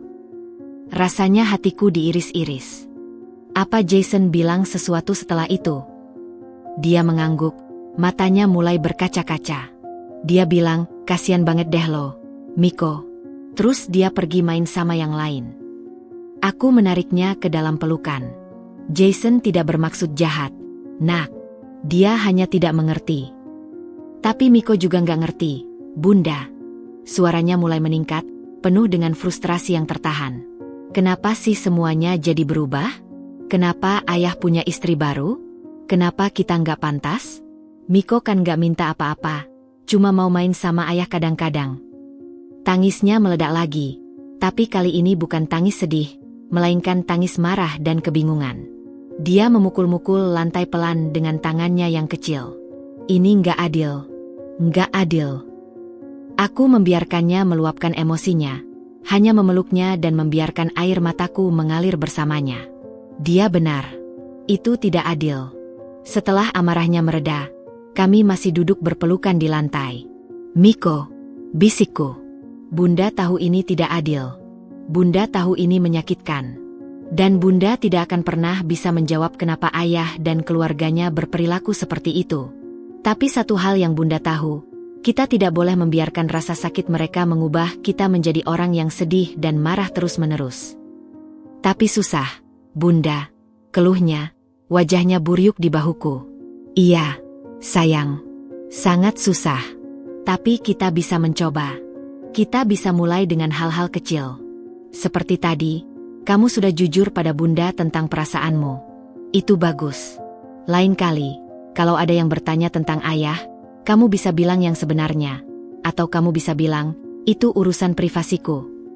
Kamu tidak perlu malu." Dia mendongak. "Bisa gitu?" "Bisa sekali. Kamu yang mengendalikan ceritanya, Nak. Bukan mereka." Dia tampak memikirkan hal itu. Miko juga lagi pengen gambar, katanya tiba-tiba, mengubah topik. Mungkin sudah lelah membicarakan ayahnya. Wah, ide bagus, kataku antusias. Ayo kita ambil buku gambarmu. Bunda duduk di sini temanin kamu. Dia mengambil buku gambarnya dan sekotak pensil warna. Untuk beberapa waktu, hanya terdengar suara gesekan pensil di atas kertas. Aku duduk di sampingnya, tidak berbicara, hanya hadir untuknya. Lalu, dia menunjukkan gambarku. Ada 3 figur stick figure. Yang besar memakai rok, itu pasti aku. Yang kecil di sampingnya, itu dia. Dan di atas mereka, ada matahari yang sangat besar dengan senyum lebar. Tapi yang membuatku terkejut adalah di sudut kertas. Jauh dari kedua figur itu, ada figur stick figur lain yang sangat kecil, terpisah oleh garis-garis yang seperti sungai atau tembok. Itu kita, katanya, menunjuk 2 figur besar. Dan itu matahari yang senang karena kita happy. Lalu, dengan suara pelan, dia menambahkan, dan itu, ayah, jauh di sana, di seberang. Gambarnya yang sederhana itu menusukku lebih dalam daripada kata-kata apapun. Itu adalah representasi jujur dari dunianya sekarang. Aku dan dia, bersama, dengan kebahagiaan mereka sendiri, dan ayahnya yang terpisah oleh sebuah penghalang yang besar. Gambarnya bagus sekali, sayang. Pujiku, suaraku serak. Bunda suka sekali. Miko juga suya, katanya. Salah ucap yang biasanya akan kami tertawakan, tapi kali ini tidak. Dia melihat gambarnya lagi, lalu menatapku. Bunda, kita berdua aja cukup, kan? Sekali lagi, pertanyaan itu. Dan sekali lagi, aku menjawab dengan keyakinan penuh. Lebih dari cukup, sayang. Kita adalah tim yang hebat. Dia akhirnya tersenyum. Senyum kecil yang pertama kulihat hari itu. Tim Miko dan Bunda. Tim Miko dan Bunda, sahutku, menyentuhkan kepalaku ke kepalanya. Malam itu, saat dia tertidur, aku menatapnya untuk waktu yang lama. Luka yang ditinggalkan oleh pengusiran itu dalam dan nyata. Itu telah mencuri sebagian dari keceriaan polosnya dan menggantinya dengan kedewasaan pahit yang tidak seharusnya dimiliki oleh anak berusia 4 tahun. Tapi aku juga melihat biji-biji ketahanan yang mulai tumbuh. Kemampuannya untuk mengungkapkan perasaan melalui gambar, kejujurannya padaku, dan pertanyaannya yang dalam, itu semua adalah mekanisme pertahanannya. Aku berjanji pada dirinya yang tertidur bahwa aku akan terus menyirami biji-biji ketahanan itu dengan cinta, kesabaran, dan kejujuran. Aku tidak bisa melindunginya dari semua rasa sakit di dunia, tapi aku bisa membantunya belajar bagaimana merasakannya, mengelolanya, dan akhirnya tumbuh darinya. Perjalanan kami masih panjang, tapi selama kami bersama, aku tahu kami akan menemukan jalan. 2 minggu telah berlalu sejak insiden pernikahan. Rutinitas baru kami mulai terbentuk, sebuah kehidupan yang berpusat hanya pada kami berdua. Miko perlahan-lahan mulai menunjukkan secuil keceriaannya lagi, meski ada kediaman sesekali dan pertanyaan-pertanyaan mendalam yang masih sering muncul. Aku sibuk dengan proyek barunya di kantor, dan kegembiraan atas promosi yang akan datang menjadi cahaya kecil di ujung terowongan. Suatu Sabtu sore, kami sedang asyik membuat kue kering di dapur. Tepung bertebaran di mana-mana, wajah Miko coreng-moreng coklat, dan tawa kecilnya akhirnya kembali terdengar, mengisi rumah dengan kehangatan yang sangat kurindukan. Bunda, lihat. Miko bikin bentuk dinosaurus, serunya bangga, mengangkat cetakan kue yang bentuknya lebih mirip batu daripada dinosaurus. Wah, keren sekali. Itu pasti Tyrannosaurus Rex yang paling galak, pujiku, membuatnya tertawa girang. Bel pintu berbunyi. Pizzanya datang, Bunda, teriak Miko, melompat dari kursinya dan berlari ke pintu. Kami memesan pizza sebagai hadiah karena telah berhasil bertahan dari minggu yang berat. Tunggu, sayang.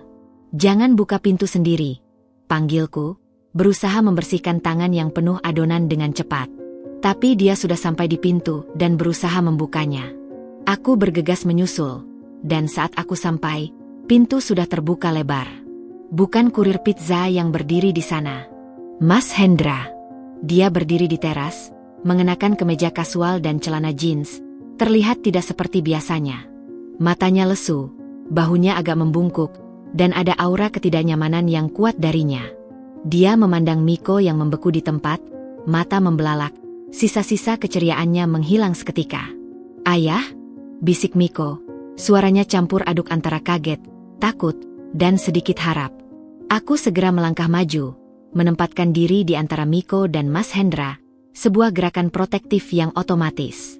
"Hendra," sapaku, datar. "Apa yang kau lakukan di sini?"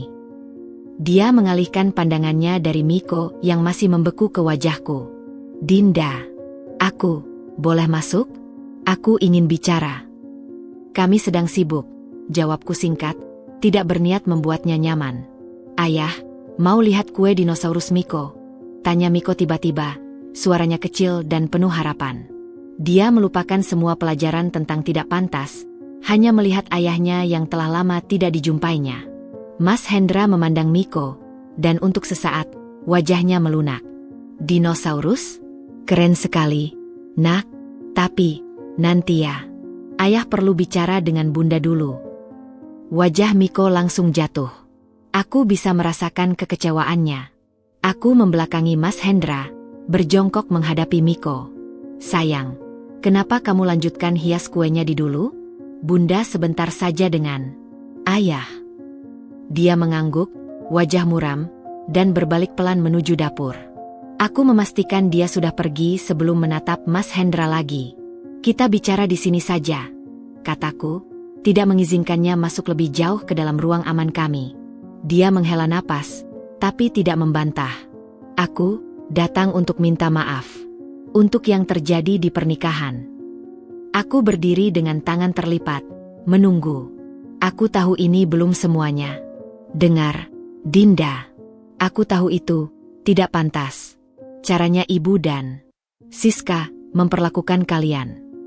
Dia melihat ke bawah, seolah tidak tahan menatap mataku. Aku seharusnya melakukan sesuatu. Berkata sesuatu. "Ya," kataku, dingin. "Kau seharusnya. Itu adalah anakmu, Hendra. Dia berlari kepadamu dengan penuh cinta, dan kau membiarkan mereka mengusirnya seperti dia sampah." Dia mengangkat tangannya, wajahnya berkerut. Aku tahu, tapi kau tidak mengerti. Situasinya sangat rumit. Tekanan dari keluarga Siska, dari ibuku. Aku terjepit. Terjepit? Suaraku mulai meninggi, emosi yang kupendam mulai mendidih. "Kau terjepit? Coba tebak, Hendra." "Aku tidak peduli dengan tekananmu. Aku tidak peduli dengan perasaan rumitmu. Yang aku pedulikan adalah anak berusia 4 tahun di dapur yang baru saja wajahnya bersinar karena melihatmu, dan kemudian hancur karena kau menolak melihat kue dinosaurusnya yang keren, untuk bicara dengan mantan istrimu tentang betapa rumitnya situasimu." Dia terdiam, dipukul oleh kata-kataku. "Apakah kau punya ide, Hendra? Ide betapa dalamnya luka yang kau dan keluargamu ciptakan untuknya?" Dia bertanya padaku apakah dia nakal. Apakah dia tidak pantas. Dia menggambarmu di seberang sungai, terpisah dari kami. Itu yang kau lakukan padanya. Dia menggosok wajahnya dengan tangan, terlihat lelah dan bersalah. Aku tidak bermaksud. Aku ingin memperbaikinya. Aku ingin tetap menjadi ayahnya. Aku ingin bisa menjenguknya, membawanya jalan-jalan. Tawa getir keluar dari mulutku. "Sekarang? Setelah kau membiarkan istrimu yang baru dan ibumu mengusirnya dari pernikahanmu? Kau pikir dia akan percaya padamu? Kau pikir aku akan mempercayaimu dengan emosinya yang sudah rapuh?" "Aku ayahnya, Dinda." Suaranya mulai meninggi, frustrasi. "Dan tindakan seperti apa yang telah kau lakukan sebagai ayah belakangan ini, Hendra?" Tantangku. "Memberi uang? Mengirim pesan? Atau membiarkannya diusir dan dipermalukan di depan umum?" Dia tidak bisa menjawab. Dia hanya berdiri di sana, terpojok. "Dengar, Hendra," kataku, suaraku lebih tenang namun penuh ketegasan. "Aku tidak akan menghalangimu untuk menjadi ayahnya. Tapi kepercayaan itu hancur. Dan itu tidak bisa diperbaiki dengan permintaan maaf yang datang karena kau merasa bersalah atau karena kehidupan pernikahan barumu tidak seindah yang kau bayangkan." Dia terkesiap, seolah kutepuk tepat di titik lemahnya. Aku bisa melihatnya. Rumah tangganya yang baru pasti sudah mulai menunjukkan retaknya. Aksesmu kepada Miko akan sangat kubatasi. Dia butuh stabilitas, bukan ayah yang datang dan pergi sesuka hati saat ingat atau merasa bersalah. Jika kau serius ingin ada untuknya, kau harus membuktikannya.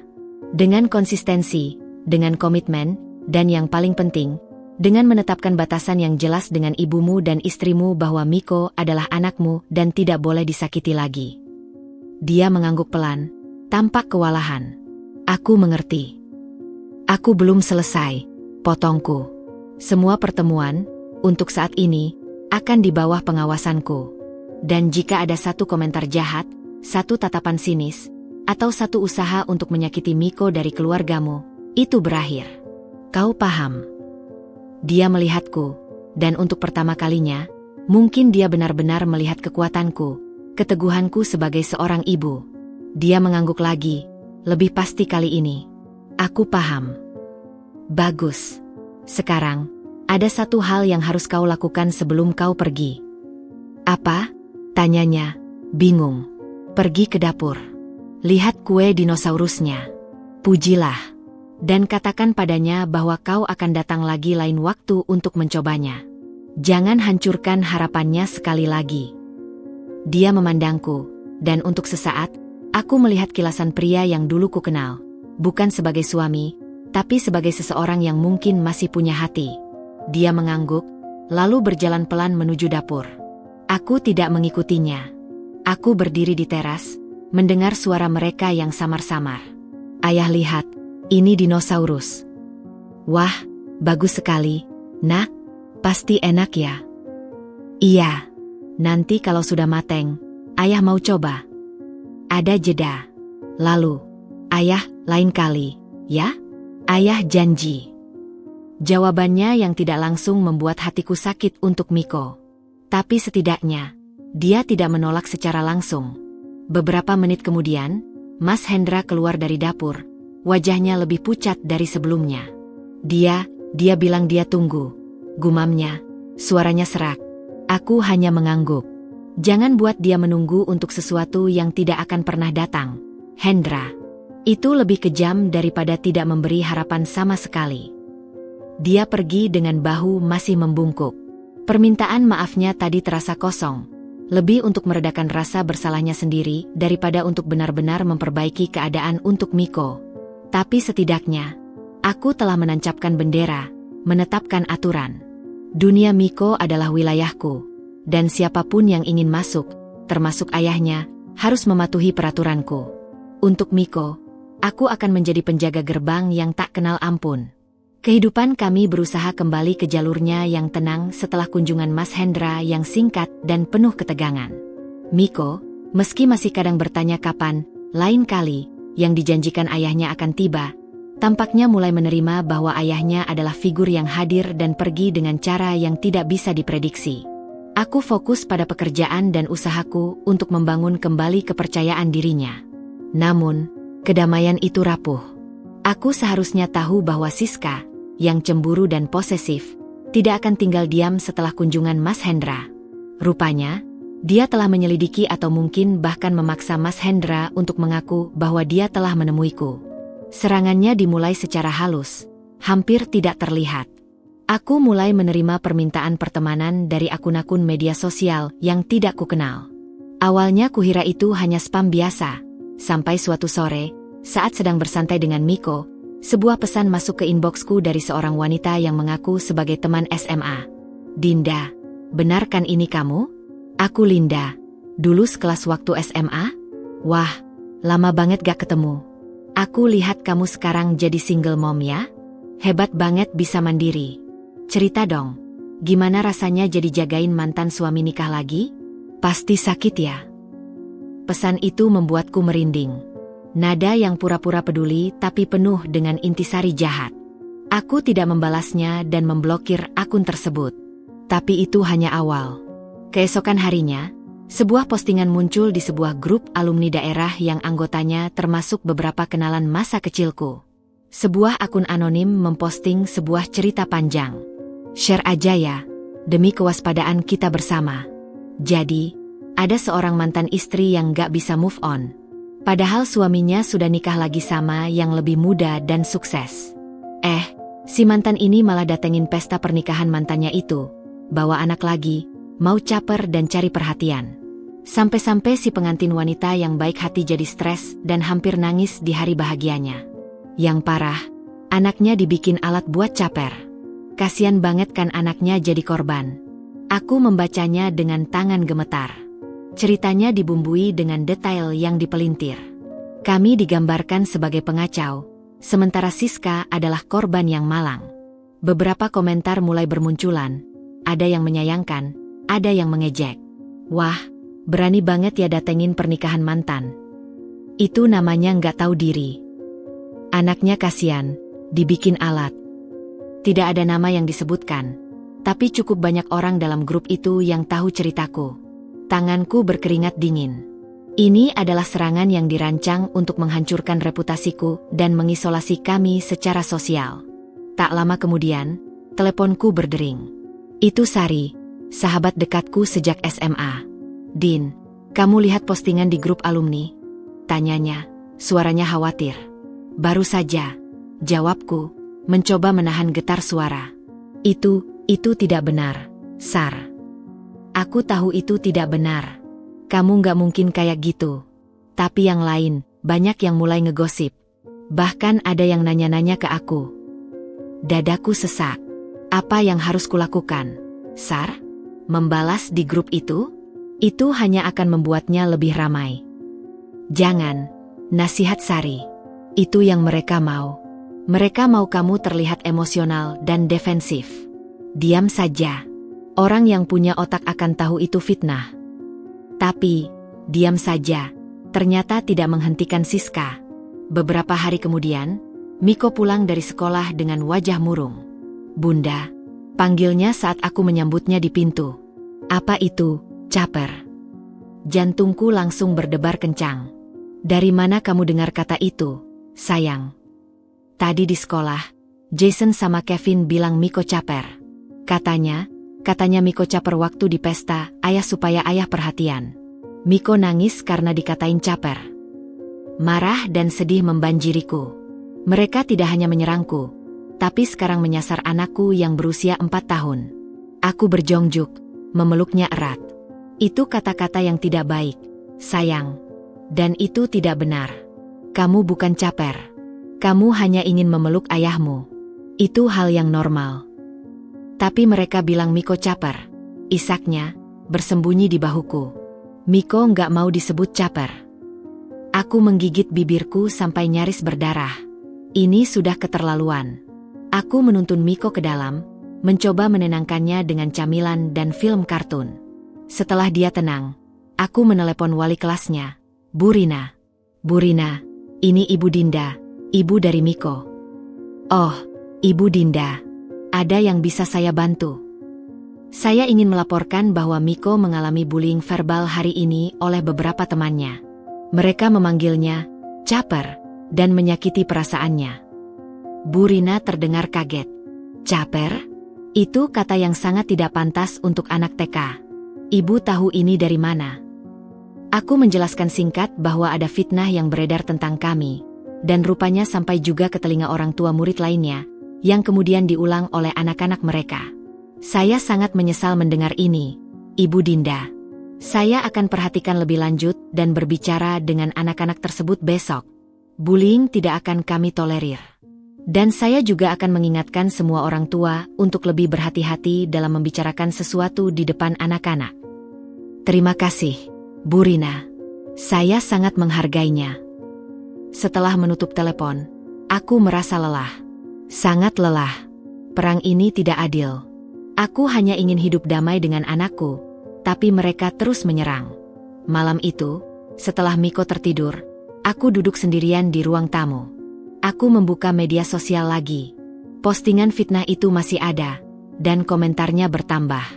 Ada yang membela, tapi banyak juga yang menghakimi. Air mataku akhirnya tumpah. Air mata kelelahan, kemarahan, dan rasa tidak berdaya. Bagaimana aku bisa melawan sesuatu yang licin dan keji seperti ini? Aku tidak ingin turun ke level mereka. Tiba-tiba, teleponku berdering lagi. Itu Mas Hendra. Suaranya terdengar tegang. Dinda, aku baru tahu tentang postingan-postingan itu. Aku minta maaf. Aku yakin ini ulah Siska. Dia lagi marah besar karena tahu aku ketemu kamu.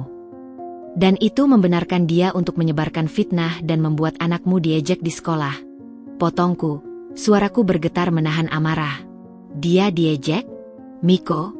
Suara Mas Hendra terdengar benar-benar kaget. Ya, Hendra. Anak berusia 4 tahun diejek sebagai caper karena hanya ingin memeluk ayahnya. Apakah kau bangga dengan istri barumu yang hebat itu? Dia terdiam lama.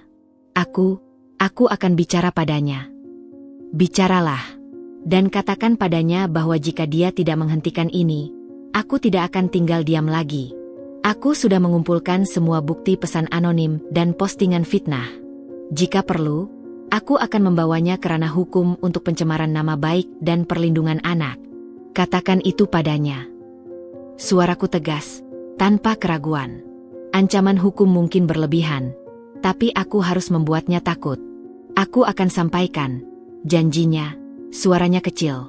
Aku tidak peduli dengan drama pernikahanmu, Hendra. Tapi jika kau dan istrimu menyakiti anakku sekali lagi, aku akan menjadi musuh terburuk dalam hidup kalian. Percayalah. Aku menutup telepon tanpa menunggu balasannya. Malam itu, aku tidak tidur. Aku duduk, mengumpulkan screenshot, menyimpan bukti-bukti. Air mataku sudah kering, digantikan oleh tekad baja. Mereka mungkin bisa menyebarkan kebohongan, tapi aku akan memegang erat kebenaran. Dan untuk Miko, aku akan berperang dengan caraku sendiri, tanpa kekerasan, tanpa fitnah, tapi dengan keteguhan dan kecerdasan. Permainan kotor Siska mungkin baru saja dimulai, tapi pertarungannya belum berakhir. Keesokan harinya setelah ancamanku pada Mas Hendra, dunia maya terasa agak lebih sunyi.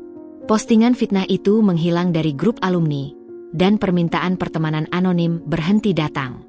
Tampaknya, ancaman hukumku, atau lebih mungkin, kemarahan Mas Hendra pada Siska, berdampak. Tapi ketenangan ini tidak membuatku lengah. Aku tahu ini hanya gencatan senjata sementara, bukan perdamaian. Dan aku menolak untuk hidup dalam ketakutan menunggu serangan berikutnya. Duduk di meja kerjaku, sementara Miko masih tertidur, aku menatap laptopku.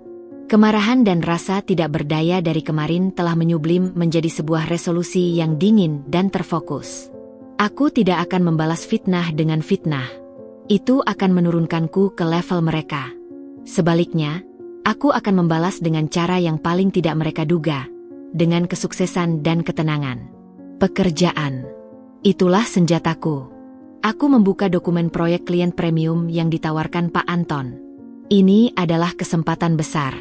Bukan hanya untuk karir, tapi untuk membuktikan, pada diriku sendiri, pada dunia, dan secara tidak langsung pada mereka, bahwa aku lebih dari sekadar mantan yang tidak bisa move on.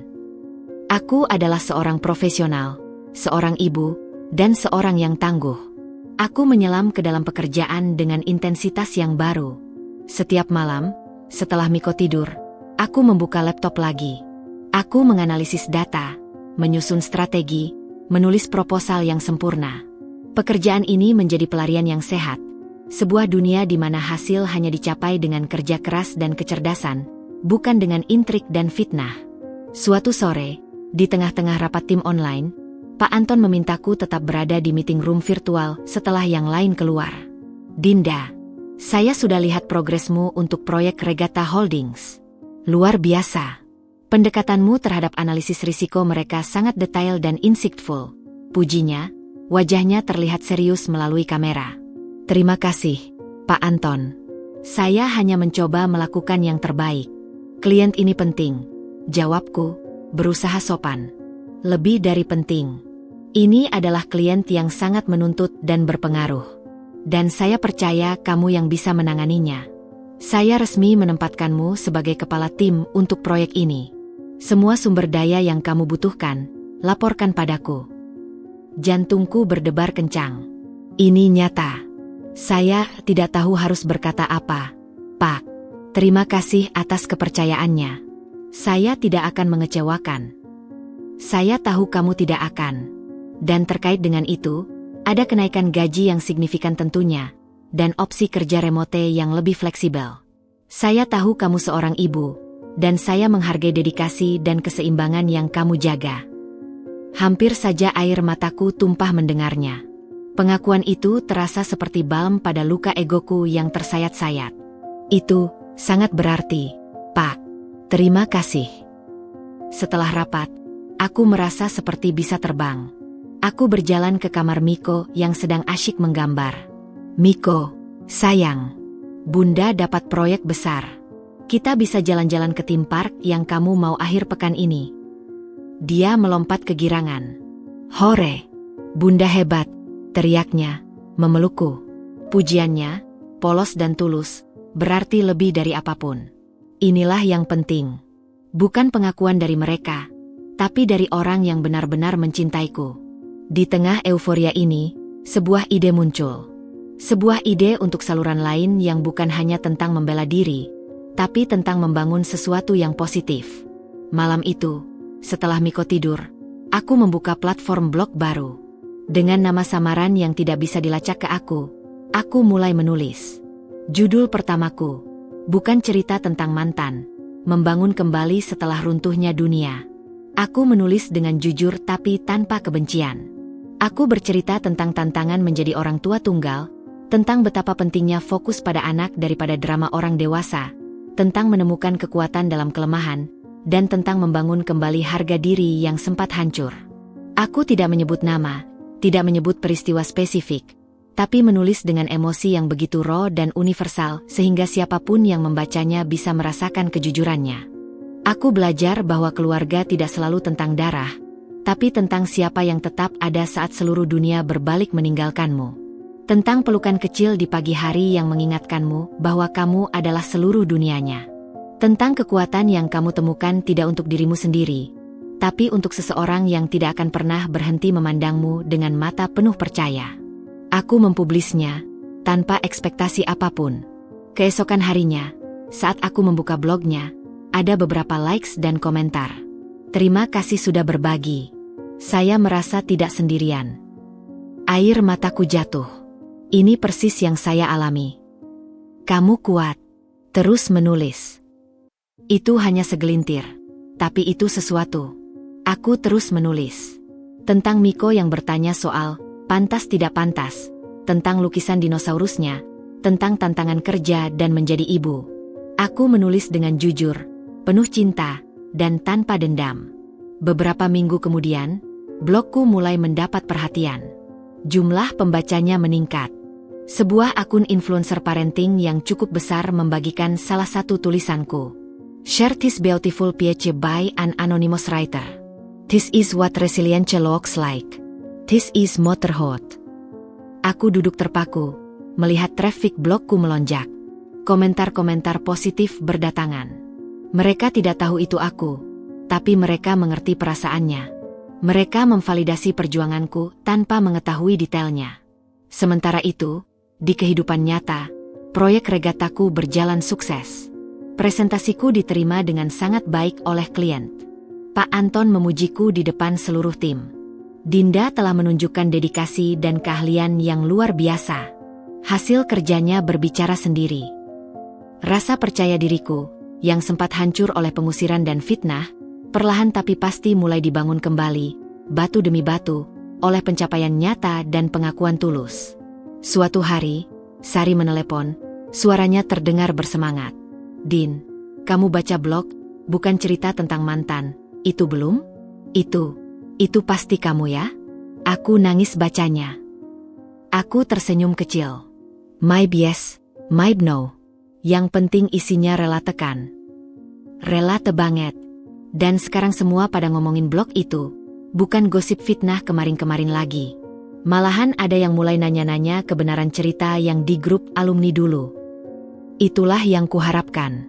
Aku tidak membantah fitnah itu langsung. Aku hanya membangun narasiku sendiri. Narasi tentang ketangguhan, tentang cinta seorang ibu, tentang bangkit kembali. Dan narasi itu, yang jujur dan penuh harapan, pada akhirnya berbicara lebih lantang daripada semua kebohongan dan kejahatan Siska. Pembalasan dendam yang elegan bukanlah tentang menjatuhkan mereka, tapi tentang membangun dirimu lebih tinggi dari semua usaha mereka untuk menjatuhkanmu. Tentang menjadi begitu sukses dan damai, sehingga semua kebisingan yang mereka ciptakan akhirnya tenggelam oleh senyum bahagia anakmu dan kepuasan atas pencapaianmu sendiri. Aku mungkin masih terluka, tapi aku tidak lagi berdarah. Aku sedang menyembuh, dan dalam prosesnya, aku menemukan versi diriku yang lebih kuat dan lebih bijaksana. Untuk Miko, dan untuk diriku sendiri. Beberapa bulan telah berlalu sejak insiden fitnah media sosial. Hidupku dan Miko telah menemukan ritme baru yang damai dan produktif. Blogku tumbuh dengan stabil, menjadi semacam katarsis dan sumber penghiburan bagiku dan juga bagi pembaca setianya. Di kantor, posisiku sebagai kepala tim semakin kuat, dan rasa hormat dari rekan kerja adalah balm bagi luka ego yang ditinggalkan oleh keluarga Mas Hendra. Namun, di balik tembok apartemen mereka yang mewah, Karma mulai bekerja dengan caranya yang sunyi dan tak terelakkan. Aku mengetahui ini bukan dari Mas Hendra, yang jarang menghubungi dan hanya sesekali menanyakan Miko dengan sopan, tapi dari teman-teman yang masih memiliki hubungan dengan lingkaran sosial keluarganya. Suatu sore, saat aku sedang menjemput Miko dari sekolah, teleponku berdering. Itu Maya, seorang teman yang dulu sering kujumpai di acara keluarga besar Mas Hendra dan yang masih cukup dekat dengan beberapa sepupu jauhnya. Dinda, lama banget gak kontak. Gimana kabarnya? Sapa Maya, suaranya riang seperti biasa. Alhamdulillah baik, Mei. Lagi jemput Miko nih dari sekolah. Gimana kabarmu? Baik juga. Dengar-dengar kabar terbaru nggak? Tanyanya, nadanya tiba-tiba berubah menjadi berbisik, penuh arti. Aku sudah bisa menebak arah pembicaraannya. Kabar apa? Aku udah nggak follow berita dari sana, jawabku, sambil menyambut Miko yang berlari ke arahku. Wah, berarti belum dong. Jadi, kata sepupunya Hendra yang dekat sama aku, rumah tangga mereka berantakan. Aku memasang headset dan memandu Miko ke mobil. Oh ya? Kataku, berusaha terdengar tidak tertarik, meski rasa penasaranku tergelitik. Iya, katanya, Siska itu posesif banget. Bayangin, Hendra aja nggak boleh pegang kucingnya sendiri yang sudah dipelihara bertahun-tahun karena dia cemburu buta. Katanya, kucing itu peninggalan masa lalu yang harus disingkirkan. Aku membeku sambil membuka pintu mobil untuk Miko. Kucing itu, si Oyen, adalah kucing yang kami pelihara bersama sejak masih anak-anak. Mas Hendra sangat menyayanginya. Serius? Itu kan konyol. Bukan cuma itu. Katanya mereka sering bertengkar keras. Siska mau mengontrol semua hal, mulai dari keuangan sampai pertemanan Hendra. Dia marah-marah kalau ada cewek yang like foto Hendra di medsos. Bahkan itu cuma teman kantor. Ibunya Hendra, Ibu Hana, yang dulu mendukungnya nikah sama Siska, sekarang mulai kewalahan juga. Ternyata, mantu idamannya itu sulit diatur dan gak sepenurut yang dibayangkan. Aku mendengarkan sambil menyetir pulang. Ada perasaan, bukan senang, tapi lebih seperti sebuah pengakuan bahwa hukum alam memang ada. Keserakahan, kecemburuan, dan kebencian akhirnya berbalik memakan diri sendiri. Yah, itu urusan mereka, Mei. Aku sih berharap mereka bisa berbahagia, kataku, dan sebagian dari diriku memang bersikap tulus. Aku sudah lelah membenci. Lo baik banget, Din. Tapi menurut gue, itu karma. Mereka memperlakukan lo dan Miko dengan kejam. Sekarang mereka dapat akibatnya. Jangan bilang gitu. Hidup ini bukan tentang balas dendam, jawabku, memandang Miko melalui kaca spion. Dia sedang asyik menyanyikan lagu dari sekolah. Lo lebih dewasa dari gue. Anyai, info saja buat lo. Semoga lo dan Miko selalu bahagia ya. Terima kasih, Mei. Sama-sama. Setelah menutup telepon, aku termenung. Karma memang bukan tentang neraka atau pembalasan dramatis. Karma adalah tentang konsekuensi alami dari pilihan dan perilaku. Mas Hendra memilih untuk menikahi seseorang yang posesif dan cemburu, dan sekarang dia harus hidup dengan konsekuensinya. Ibu Hana memilih untuk mendukung menantu yang mewah tanpa mempedulikan karakter, dan sekarang dia harus berhadapan dengan kenyataan bahwa menantunya tidak seperti yang diharapkan. Miko, yang merasa keheninganku, bertanya dari kursi belakang. Bunda, kenapa diam aja? Ada apa? Tidak ada apa-apa, sayang. Bunda hanya berpikir. Pikir apa? Bunda berpikir bahwa bersikap baik dan jujur itu selalu lebih baik, karena jika tidak, hidup bisa menjadi sangat rumit dan tidak bahagia. Dia mempertimbangkan kata-kataku. Kayak di film kartun, yang jahat akhirnya kalah. Aku tersenyum. Iya, kurang lebih seperti itu. Tapi bukan tentang kalah atau menang. Lebih tentang, jika kita jahat, kita akan menarik hal-hal jahat ke dalam hidup kita. Jika kita baik, kita menarik hal-hal baik. Oh, katanya, seperti memahami. Miko mau tarik hal-hal baik. Jadi Miko harus baik ya, Bunda? Ya, sayang. Persis seperti itu. Keesokan harinya, kebenaran kata-kata Maya kembali terbukti. Mas Hendra menelepon. Suaranya terdengar sangat lelah dan stres. Dinda, ini Hendra. Aku ingin tahu kabar Miko. Dia baik-baik saja. Sedang main puzzle di lantai. Jawabku, berusaha netral. Bagus. Itu bagus. Ada jeda canggung. Dengar, aku mungkin tidak bisa menjenguknya minggu depan seperti yang rencanakan. Ada beberapa hal yang perlu kurus di sini. Masalah? Tanyaku, tidak bisa menahan diri. Dia menghela napas berat. Siska, dia tidak mengizinkanku pergi. Dia bilang, aku selalu mencari alasan untuk mendekatimu lagi. Dia marah besar. Suaranya terdengar frustrasi dan, untuk pertama kalinya, benar-benar menyesal. Aku tidak merasa puas. Aku hanya merasa sedih. Sedih untuknya, dan sedih untuk Miko yang memiliki ayah seperti dia. Itu masalah antara kamu dan istrimu, Hendra. Jangan libatkan Miko. Jika kamu tidak bisa konsisten, lebih baik jangan memberi janji yang tidak bisa kamu tepati. Aku tahu, suaranya mendesis. Tapi kau tidak mengerti. Dia mengancam akan meninggalkanku jika aku menemuimu atau Miko lagi. Dia bilang, dia tidak mau ada pengingat masa lalu dalam kehidupan pernikahan kami. Kata-katanya itu, pengingat masa lalu, menyentakku. Itu adalah istilah yang sama yang digunakan Ibu Hana dan Siska untuk Miko. Jadi, sekali lagi, kamu memilih untuk mengorbankan Miko untuk kedamaian rumah tanggamu? Tanyaku, suaraku dingin. Dia terdiam. Jawabannya ada dalam diamnya yang panjang. Baiklah, Hendra. Lakukan apa yang harus kamu lakukan. Tapi tolong, jangan lagi memberi harapan kosong pada anakmu. Itu lebih kejam daripada ketidakhadiranmu sama sekali.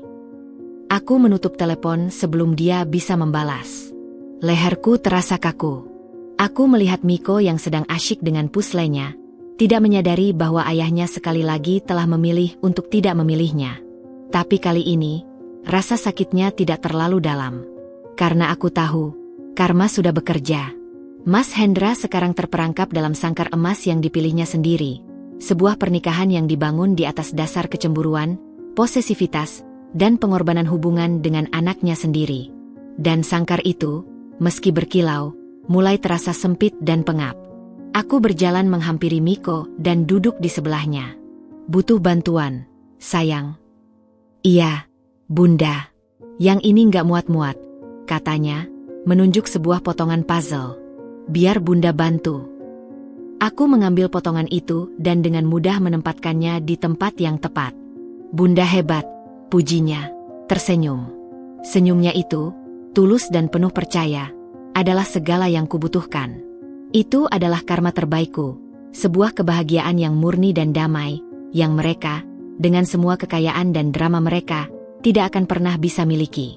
Karma bukanlah tentang kegembiraan melihat mereka menderita, tapi tentang ketenangan karena tahu bahwa kita telah memilih jalan yang benar, dan bahwa jalan itu, pada akhirnya, membawa kita pada kedamaian yang mereka tidak akan pernah rasakan. Ketenangan yang mulai kubangun di kehidupan kami seperti sebuah permadani yang indah, namun setiap helainya ditenun dengan hati-hati di atas fondasi yang masih rapuh. Aku fokus pada Miko, pada pekerjaan, pada blogku, berusaha menciptakan dunia yang kecil tapi aman bagi kami berdua. Namun, Gemuruh dari dunia luar, khususnya dunia Mas Hendra, kadang masih bisa kudengar, seperti guntur dari kejauhan. Panggilan telepon itu datang pada suatu Jumat sore. Aku baru saja pulang dari supermarket dengan Miko, tas belanjaan masih berserakan di lantai dapur. Nomor yang muncul di layar tidak dikenal, tapi sesuatu di naluriku membuatku mengangkatnya. Halo. Selamat sore, apakah ini Ibu Dinda? Suara seorang pria yang terdengar resmi dan sedikit cemas. Iya, betul. Dengan siapa ini? Ini Bapak Agus, manajer keuangan di perusahaan Mas Hendra. Saya, mohon maaf mengganggu Ibu. Apakah Ibu ada waktu sebentar? Perasaan waspada langsung menyergapku. Mengapa manajer keuangan Mas Hendra menghubungiku? Bisa. Ada yang bisa saya bantu. Begini, Ibu. Saya menghubungi Ibu karena saya cukup khawatir dengan kondisi terakhir Mas Hendra. Dan saya tahu Ibu adalah orang yang paling mengerti latar belakang bisnisnya.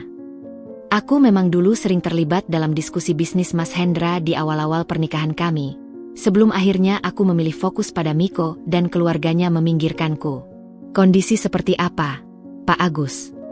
Mas Hendra, beliau baru-baru ini menginvestasikan dana yang sangat besar, hampir 80% dari modal cair perusahaan, pada sebuah proyek properti eksklusif. Proyek ini didukung penuh oleh keluarga dari istrinya yang baru. Dadaku sesak. Itu terdengar sangat tidak seperti Mas Hendra yang biasanya sangat hati-hati dalam investasi. Dan proyeknya bermasalah, Ibu. Legalitasnya tidak jelas. Lahannya bermasalah dengan sertifikat ganda, dan developernya sudah kabur membawa uang muka. Investasinya nyaris tidak ada harapan untuk kembali. Aku bersandar ke dinding, merasa pusing. 80%? Itu gila. Kenapa tidak ada yang menghentikannya? Suara Pak Agus terdengar berat. Saya sudah mencoba, Ibu. Tapi tekanan dari keluarga istri barunya sangat kuat. Mereka meyakinkan bahwa ini adalah proyek jaminan untung. Dan Mas Hendra sepertinya ingin membuktikan sesuatu pada mereka, atau mungkin pada diri sendiri. Dia tidak mendengarkan siapapun, termasuk saya. Bahkan, dia meminjam dari beberapa pihak dengan bunga tinggi untuk menutupi kekurangan dananya. Ini bencana. Bukan hanya untuk Mas Hendra, tapi untuk perusahaan yang telah dibangunnya dari nol. Perusahaan yang dulu juga kuperjuangkan. Pak Agus, saya tidak tahu harus berkata apa. Saya sudah tidak terlibat dengan kehidupan Mas Hendra lagi. Ada yang bisa saya lakukan. Dengar, Ibu Dinda. Saya menelepon bukan untuk meminta bantuan finansial atau apapun. Saya menelepon karena saya menghormati Ibu. Dan saya pikir Ibu perlu tahu. Juga, untuk Miko. Sebagian dari dana perusahaan itu, ada yang seharusnya adalah dana pendidikan Miko untuk masa depan. Kini, rasanya seperti ditinju di ulu hati. Dana pendidikan Miko? Dana yang dulu kami bicarakan dengan penuh harap, yang seharusnya diinvestasikan dengan aman? Apakah semuanya hilang? Tanyaku, suaraku bergetar. Kami masih berusaha menyelamatkan apa yang bisa diselamatkan, Ibu. Tapi kondisinya sangat buruk. Kreditor sudah mulai mengetuk pintu. Saya khawatir perusahaan bisa bangkrut. Aku menutup mata, mencoba mencerna semua informasi ini. Kemarahan, kepedihan, dan rasa kasihan berperang dalam diriku. Mas Hendra telah membuat keputusan yang bodoh, didorong oleh keinginan untuk diterima dan diakui oleh keluarga baru yang sombong. Dan sekarang segalanya, usaha yang dibangun dengan susah payah, masa depan finansialnya, bahkan dana untuk Miko, berada di ujung tanduk. Terima kasih telah memberitahuku, Pak Agus. Aku sangat menghargainya. Mohon dijaga kerahasiaannya, Ibu. Saya mengambil risiko besar dengan menelepon Ibu. Tentu. Dan tolong jaga dia sebisa Anda. Setelah menutup telepon, aku merosot ke kursi dapur. Tanganku gemetar. Miko, yang sedang asyik mengeluarkan es krim dari freezer, menatapku. Bunda, kenapa? Bunda pucat, katanya, wajahnya cemas. Aku menarik napas dalam, memaksakan senyum. Bunda baik-baik saja, sayang. Hanya sedikit lelah. Aku tidak bisa memberitahunya. Tidak sekarang. Tidak pernah, jika bisa. Miko ambilkan es krim buat Bunda biar segar, ujarnya, dengan kebaikan hati polosnya yang menyentuh. Terima kasih, sayang. Aku menerima es krim itu, tapi tidak bisa memakannya. Pikiranku melayang kepada Mas Hendra. Apa yang sedang dia alami sekarang? Tekanan dari kreditor? Kemarahan dari Siska dan keluarganya? Penyesalan yang dalam? Sebagian dari diriku ingin marah. Marah karena kebodohannya, karena dia membiarkan dirinya dimanipulasi, karena dia membahayakan masa depan Miko. Tapi sebagian lain merasa sedih. Sedih karena mengenal pria yang dulu adalah seorang visioner yang hati-hati, yang sekarang begitu tersesat dalam upayanya untuk mendapatkan validasi sehingga menghancurkan segala yang telah dibangunnya. Beberapa hari kemudian, dampaknya mulai terasa bahkan oleh Miko. Mas Hendra menelepon. Suaranya parau dan penuh kelelahan yang tidak bisa disembunyikan. Miko, ada telepon dari ayah. Panggilku, memberikannya telepon. Miko mengambilnya dengan gembira. Ayah, tapi kemudian, wajahnya berubah. Ayah, kenapa suaranya kayak orang sakit? Oh, iya. Miko juga sayang ayah. Iya, nanti. Bye. Dia menutup telepon dan memandangku dengan bingung. Ayah bilang dia lagi banyak masalah. Katanya, dia minta maaf kalau nanti nggak bisa beliin Miko mainan yang diiming-imingin dulu. Apa itu, iming-imingin, Bunda? Aku berjongkok. Artinya, ayah janji sesuatu tapi mungkin sekarang tidak bisa menepatinya. Tapi tidak apa-apa. Yang penting ayah baik-baik saja, kan? Dia mengangguk, tapi masih terlihat bingung. Ayah dengar suaranya kayak mau nangis. Bunda. Pernyataan polosnya itu membuat hatiku hancur. Meski semua yang terjadi, Miko masih mencintai ayahnya. Dan dia masih cukup peka untuk merasakan kesedihannya. Ayah sedang menghadapi masa-masa sulit. Sayang. Tapi itu bukan salah Miko. Itu urusan orang dewasa. Kita doakan saja semoga ayah cepat menyelesaikan masalahnya. Ya. Oke, Bunda. Miko doain ayah. Malam itu, setelah Miko tidur, aku duduk sendirian di balkon. Langit Jakarta berwarna jingga oleh polusi cahaya. Aku memikirkan tentang karma lagi. Bisnis yang berantakan ini adalah karma langsung dari keserakahan dan keinginan untuk terlihat hebat di mata keluarga baru. Tapi karma ini terasa pahit, karena tidak hanya memengaruhi Mas Hendra, tapi juga karyawannya, dan sedikit banyak, Miko. Aku memutuskan untuk tidak memberitahu Miko tentang detailnya. Dia tidak perlu menanggung beban finansial ayahnya. Tugas aku adalah memastikan bahwa apapun yang terjadi, dunianya tetap aman dan terjamin. Pekerjaanku yang stabil, tabungan yang kukumpulkan dengan susah payah, dan blog yang mulai menghasilkan sedikit uang, semuanya adalah pelindung bagi kami. Karma mungkin telah datang untuk Mas Hendra, tapi aku tidak akan membiarkan karma itu menyentuh anakku. Aku akan memastikan bahwa apapun yang terjadi padanya, Miko akan baik-baik saja. Itu adalah kekuatan terbesarku sebagai ibunya, bukan untuk membalas dendam, tapi untuk melindungi tanpa syarat dari akibat kesalahan orang lain. Dan dalam kekuatan itu, aku menemukan kedamaian yang lebih dalam daripada segala jenis pembalasan. Waktu terus berjalan, mengikis luka lama dan mengajarkan kami untuk bernapas dalam kedamaian yang telah susah payah kami bangun. Musim hujan telah tiba, dan sore itu, hujan rintik-rintik membasahi jendela apartemen kami. Aku dan Miko sedang asyik membuat benteng dari selimut dan bantal di ruang tamu, dunia kecil kami yang penuh tawa dan imajinasi. Bel pintu berbunyi, memecah keseruan kami. Miko yang masukin, teriak Miko, berlari ke pintu dengan girang. Aku mengikutinya dengan hati-hati, mengintip melalui lubang pintu sebelum membukanya. Yang berdiri di sana membuatku terkejut. Mas Hendra. Tapi bukan Mas Hendra yang biasanya. Dia tampak 10 tahun lebih tua. Matanya cekung, bahunya tidak lagi tegak, dan pakaiannya yang biasanya selalu necis, terlihat agak kusut.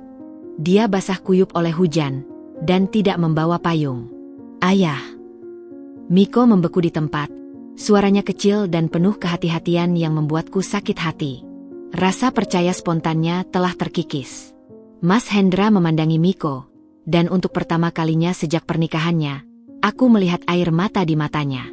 Bukan air mata drama, tapi air mata kelelahan dan penyesalan yang dalam. "Dinda," dia membisikkan, suaranya serak. Boleh aku masuk? Hanya sebentar." Aku melihatnya, melihat kerapuhan yang tak terbantahkan dalam dirinya. Aku mengangguk pelan dan membuka pintu lebar-lebar. "Miko, ambil handuk untuk ayah," perintahku lembut. Miko mengangguk dan berlari ke kamar mandi. Aku memandu Mas Hendra yang basah ke kursi di ruang tamu. Dia duduk dengan tubuh yang seperti kehilangan semua tenaganya.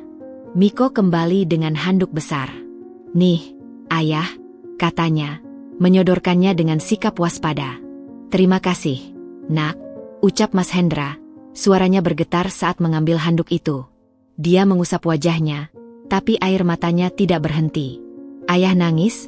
tanya Miko, matanya membelalak penuh keheranan. Mas Hendra mengangguk, tidak bisa berbicara untuk beberapa saat. Dia menarik napas dalam-dalam. "Iya, ayah nangis. Karena ayah sangat menyesal." Aku duduk di sofa di seberangnya, membiarkan dia berbicara. Miko mendekatku dan memeluk lenganku, mengamati ayahnya dengan mata yang penuh pertanyaan. Aku telah membuat banyak kesalahan, Dinda," mulai Mas Hendra, matanya menatap lantai. "Kesalahan terbesarku adalah membiarkan mereka memperlakukan Miko seperti itu. Di pernikahan itu. Dan setelahnya."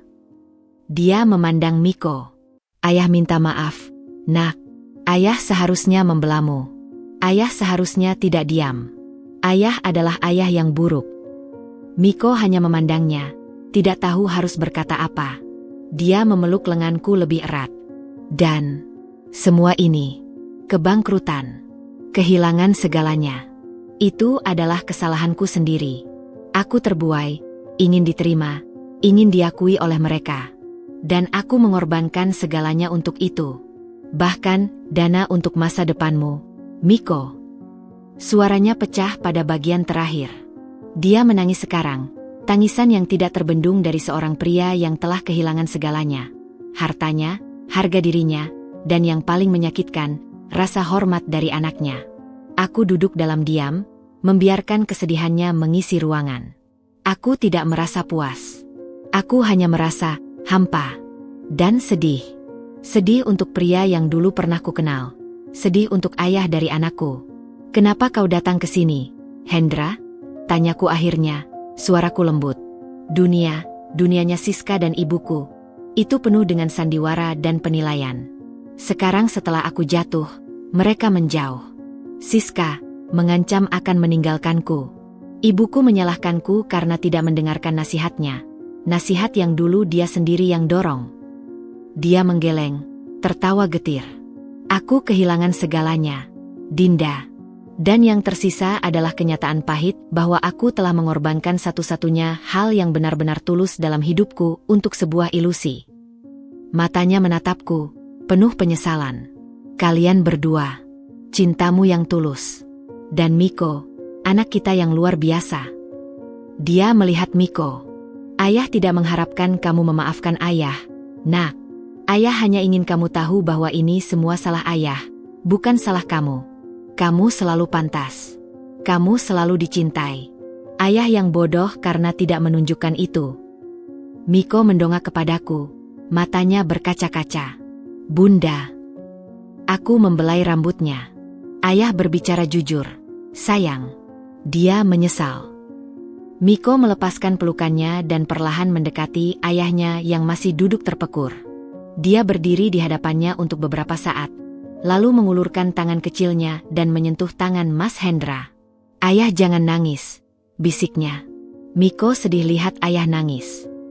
Sentuhan polos itu seperti menyetrum Mas Hendra.